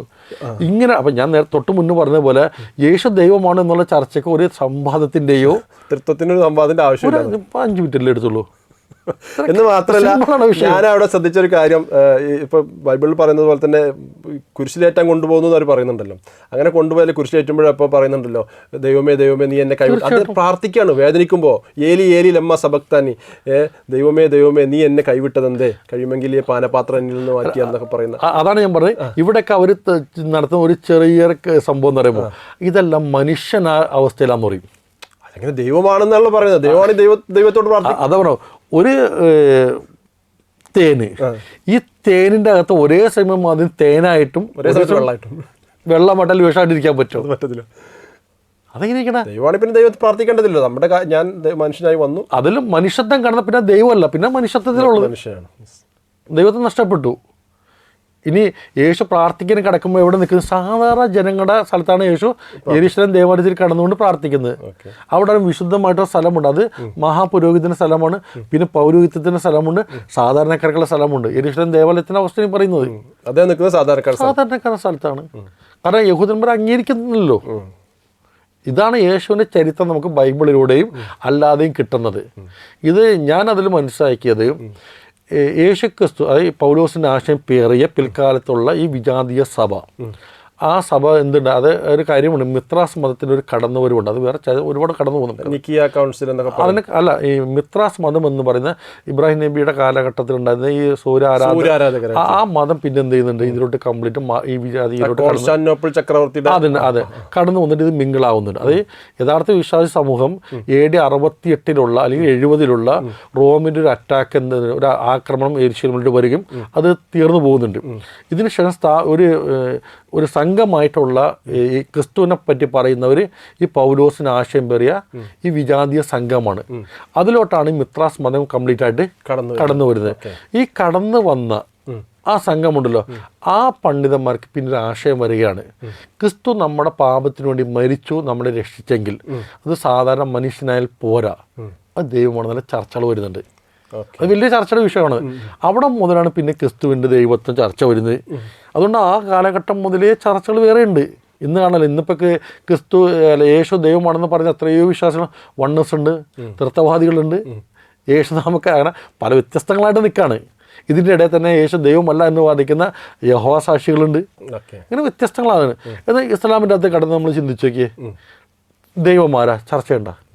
ഒരു പ്രശ്നം ആർക്കും ചർച്ചയില്ലാത്തൊരു ടോപ്പിക്കാണത്. മുഹമ്മദ് നബി പ്രവാചകനാണോ? അതിനും ചർച്ചയില്ലാത്ത. ഈ രണ്ട് കാര്യം ഉറപ്പിച്ചാണ് ഇസ്ലാമിന്റെ അടിസ്ഥാനം അതാണ്. അവിടെ വിഷയമില്ല. ഇത് കണ്ട പിന്നെ അടുത്ത ചർച്ചയിലോട്ടുള്ളൂ. ഇവർക്ക് അങ്ങനെ. അപ്പോൾ അടിസ്ഥാന വിഷയത്തിൽ പോലും ഇവർക്ക് എന്തുണ്ട്? അപ്പോൾ ഇതാണ് ഈ ചർച്ച. ഞാൻ ജനങ്ങൾക്ക് ഒരു മെസ്സേജായിട്ട് നൽകാൻ വേണ്ടിയിരുന്നതും ജിൻഡോ എന്ന് പറഞ്ഞാൽ അറിയാം, സാധാരണ ഒരു ക്രൈസ്തവരായിട്ടുള്ള സുവിശേഷകർ ഇത് ചർച്ച പരസ്യമായിട്ട് ചെയ്യാൻ ആഗ്രഹിക്കാത്തൊരു വിഷയമാണത്. ഇപ്പോൾ നമ്മുടെ മുഹമ്മദ് ഈസ സാഹിബിൻ്റെ പല വീഡിയോകളും കണ്ടറിയാം. ഈ വിഷയം ചോദിച്ചാൽ കഴിഞ്ഞാൽ ഇവർക്ക് ആർക്കും എന്തെങ്കിലും ഒരു മറുപടി ഇല്ലാതെ മാറി നിൽക്കുന്നൊരവസ്ഥയാണ്. കാരണം എന്താണ്, ഇതിനൊരു മറുപടി പറഞ്ഞ് ഇവർക്ക് സ്ഥാപിക്കുവാൻ ഇവരെ കൊണ്ടും കഴിയില്ല, സാധിക്കില്ലെന്ന് ഇവർക്കറിയാം.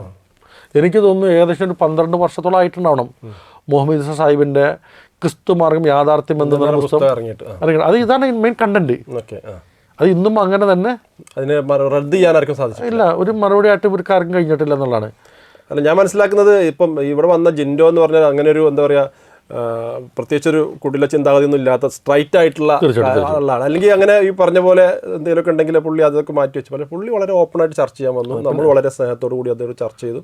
അദ്ദേഹത്തിന് പറയാനുള്ളത് മുഴുവൻ പറയാനുള്ള അവസരങ്ങൾ കൊടുത്തു. നമുക്ക് പറയാനുള്ള മറുപടി വളരെ മാന്യമായിട്ട് അതിന് മറുപടി പറഞ്ഞു. ഇനി കേൾവിക്കാർ ഇത് കേൾക്കുന്ന ചർച്ചയും അതിനുശേഷം ഇതിൻ്റെ അവലോകനവും വിശദീകരണവും കേട്ട് കേൾവിക്കാർക്ക് തീരുമാനിക്കാം ഇതിലേതാണ് സത്യം. സത്യം പഠിക്കാൻ നമുക്ക് നമ്മുടെ മുമ്പിൽ മാർഗ്ഗങ്ങൾ ഇഷ്ടം പോലെ ഉണ്ട്. ബൈബിളും അതിനനുബന്ധമായിട്ടുള്ള കാര്യങ്ങൾ എടുക്കാം, ഖുർആനും, എന്നിട്ട് ദണ്ട് താരതമ്യ പഠനം നടത്താം. ഏതിലാണ് യഥാർത്ഥ യേശു ക്രിസ്തു പഠിപ്പിച്ച സന്ദേശം ഉൾക്കൊള്ളുന്നത് എന്ന് പറഞ്ഞാൽ യഥാർത്ഥ സൃഷ്ടാവിനെ കണ്ടെത്തുക, ദൈവത്തിനെ കണ്ടെത്തുക എന്നുള്ളത് ഓരോരുത്തരുടെയും കർത്തവ്യമാണ്. അങ്ങനെ യഥാർത്ഥത്തിൽ ദൈവത്തെ കണ്ടെത്തിയാൽ ആ ദൈവത്തിനെ മാത്രമാണ് ആരാധിക്കുന്നിടത്തേക്ക് നമ്മളെല്ലാവരും ഒന്നിച്ചാൽ നമ്മൾ തമ്മിലുള്ള അന്തരം കുറഞ്ഞു. ഇനി ഈ ക്രിസ്ത്യൻ സമൂഹത്തോട്, ഇത് കേൾക്കുന്ന ക്രിസ്ത്യൻ സമൂഹത്തോട് ഹംസകാക്ക് എന്താണ് ഒരു ഉപദേശമായി ചുരുങ്ങി വാക്കി പറയാനുള്ളത്? എനിക്ക് പറയാനുള്ളത് ഇവരോട് പറയാനുള്ളത്, യഥാർത്ഥത്തിൽ പ്രപഞ്ചത്തിന് സൃഷ്ടാവായിട്ടുള്ള ഒരു ഏകനെ സൃഷ്ടാവ് മാത്രമേ ഉള്ളൂ. ആ സൃഷ്ടാവിൻ്റെ മാർഗനിർദ്ദേശത്തെ പിൻപറ്റിക്കൊണ്ട് ജീവിക്കുക എന്നുള്ളതാണ് ഏതൊരു മനുഷ്യനും ഈ ഭൂമിയിൽ ജീവിക്കുന്ന കാലഘട്ടത്തിലുള്ള ദൗത്യമെന്ന്. അടിസ്ഥാന ദൗത്യം അതാണ്. ആ ദൗത്യത്തിന് വന്ന ഒരു പ്രവാചകനാണ് ഈസാ നബി അലൈഹി സ്വലാം, അതായത് യേശു ക്രിസ്തു എന്ന് നിങ്ങൾ പറയുന്ന പ്രവാചകൻ. ആ പ്രവാചകൻ്റെ മാർഗം നിങ്ങളുടെ ബൈബിളിൽ തന്നെ ഉണ്ട് എന്നുള്ളതാണ്. അതിന് നിങ്ങളൊന്ന് പഠിക്കുവാനായിട്ട് നിങ്ങൾ എന്ത് ചെയ്യുക, അല്പസമയം ഒന്ന് പരിശ്രമം നടത്തുക. ഒറ്റ ദിവസം മതി ഇത്. ആ ഒറ്റ ദിവസം തന്നെ നിങ്ങൾ പരിശ്രമം നടത്തിക്കൊണ്ട് ആ യഥാർത്ഥ മാർഗത്തെ നിങ്ങൾ തിരിച്ചറിഞ്ഞുകൊണ്ട് ആ മാർഗത്തിൽ ഇന്ന് ഏതെങ്കിലും സമൂഹമുണ്ടോ എന്ന് നിങ്ങൾ അന്വേഷിച്ചുകൊണ്ട് നിങ്ങൾ നിങ്ങളുടെ ജീവിതത്തിനെ ദൈവത്തിന് വേണ്ടി പൂർണ്ണമായിട്ട് സമർപ്പിക്കുവാൻ നിങ്ങൾ ശ്രമിക്കുക എന്ന് മാത്രമാണ് എനിക്ക് ഒറ്റ വാക്കിലായിട്ട് പറയുവാനുള്ളത്. അതല്ലാതെ കണ്ട് നിങ്ങളുടെ വിശ്വാസത്തിൻ്റെയോ അല്ലെങ്കിൽ നിങ്ങളുടെ കർമ്മത്തിനോടുള്ള ഒരു വിമുഖതയോ ഒരു വിദ്വേഷമോ അല്ല എനിക്ക് ചൂണ്ടിക്കാണിക്കാനുള്ളത്. യഥാർത്ഥ മാർഗത്തെ നിങ്ങൾ പിൻപറ്റുക. ഞാൻ എൻ്റെ അന്ന് സംവാദ സമയത്താണെങ്കിലും ഇപ്പോൾ ഈ ചെറിയ സമയം നടന്ന ഈ ഒരു ചർച്ചയിലാണെങ്കിലും ഒരിക്കൽ പോലും ഞാൻ ക്രിസ്തുവിൻ്റെ മാർഗത്തെ ഞാൻ നിഷേധിക്കുവാനോ അല്ലെങ്കിൽ തള്ളിക്കളയുവാനോ ഞാൻ ഒരു വാക്കുപോലും ഉപയോഗിച്ചിട്ടില്ല. അത് യഥാർത്ഥത്തിൽ ഒരു മുസ്ലിമിൻ്റെ ദൗത്യമല്ല. അങ്ങനെ ചെയ്യാൻ പാടില്ല. അങ്ങനെ ചെയ്താൽ ഒരു ഇസ്ലാമിൽ നിന്ന് തന്നെ പുറത്തു പോകുമെന്നുള്ളതാണ് ഇസ്ലാമിൻ്റെ അധ്യാപനം. അതുകൊണ്ട് എനിക്ക് വീണ്ടും ഉണർത്തുവാനുള്ളത്, യഥാർത്ഥത്തിലുള്ള ക്രിസ്തുവിൻ്റെ മാർഗത്തെ നിങ്ങൾ കണ്ടെത്തുവാനും നിങ്ങളുടെ ജീവിതത്തെ അത് പ്രകാരം ക്രമപ്പെടുത്തുവാനും നിങ്ങളൊന്ന് ആത്മാർത്ഥമായ ശ്രമം നടത്തുക. അത് മാത്രമായിരിക്കും യഥാർത്ഥ രക്ഷയുടെ മാർഗം എന്നുള്ളത് മാത്രം എനിക്ക് പറയാനുള്ളത്. ബാക്കി ഓരോരുത്തരുമാണ് തീരുമാനിക്കേണ്ടത്. എനിക്ക് ആത്മാർത്ഥമായിട്ട് നിങ്ങൾ ഓരോരുത്തരും ഞാൻ ഉണർത്തുകയാണ്. ദൈവം തമ്മിൽ നമ്മൾ അതിനെല്ലാവരെയും പ്രാപ്തനാക്കട്ടെ എന്ന് മാത്രം ഞാൻ പ്രാർത്ഥിക്കുന്നു. അപ്പോൾ നമ്മുടെ ഈ ചർച്ച ഇന്നിവിടെ അവസാനിക്കുകയാണ്. ഈ വിഷയവുമായിട്ട് ബന്ധപ്പെട്ട് ഏറെക്കുറെ തലങ്ങളിലൊക്കെ ഞാനും ഹംസക്കയും കടന്നു പോയിട്ടുണ്ടെന്നാണ് മനസ്സിലാക്കുന്നത്. ഇൻഷാ അല്ലാഹ് ഇത് ഹംസക്ക പറഞ്ഞതുപോലെ തന്നെ എല്ലാവരും ഇതിനെ പഠിക്കാൻ ശ്രമിക്കുക, മുൻവിധികളില്ലാതെ കാര്യങ്ങൾ മനസ്സിലാക്കാൻ ശ്രമിക്കുക. ദൈവം തമ്പുരാൻ അഥവാ അല്ലാഹു സുബ്ഹാനഹു വ തആല നമ്മളെല്ലാവരും അനുഗ്രഹിക്കട്ടെ. അസ്സലാമു അലൈക്കും വറഹ്മത്തുള്ളാഹി വബറകാതുഹു.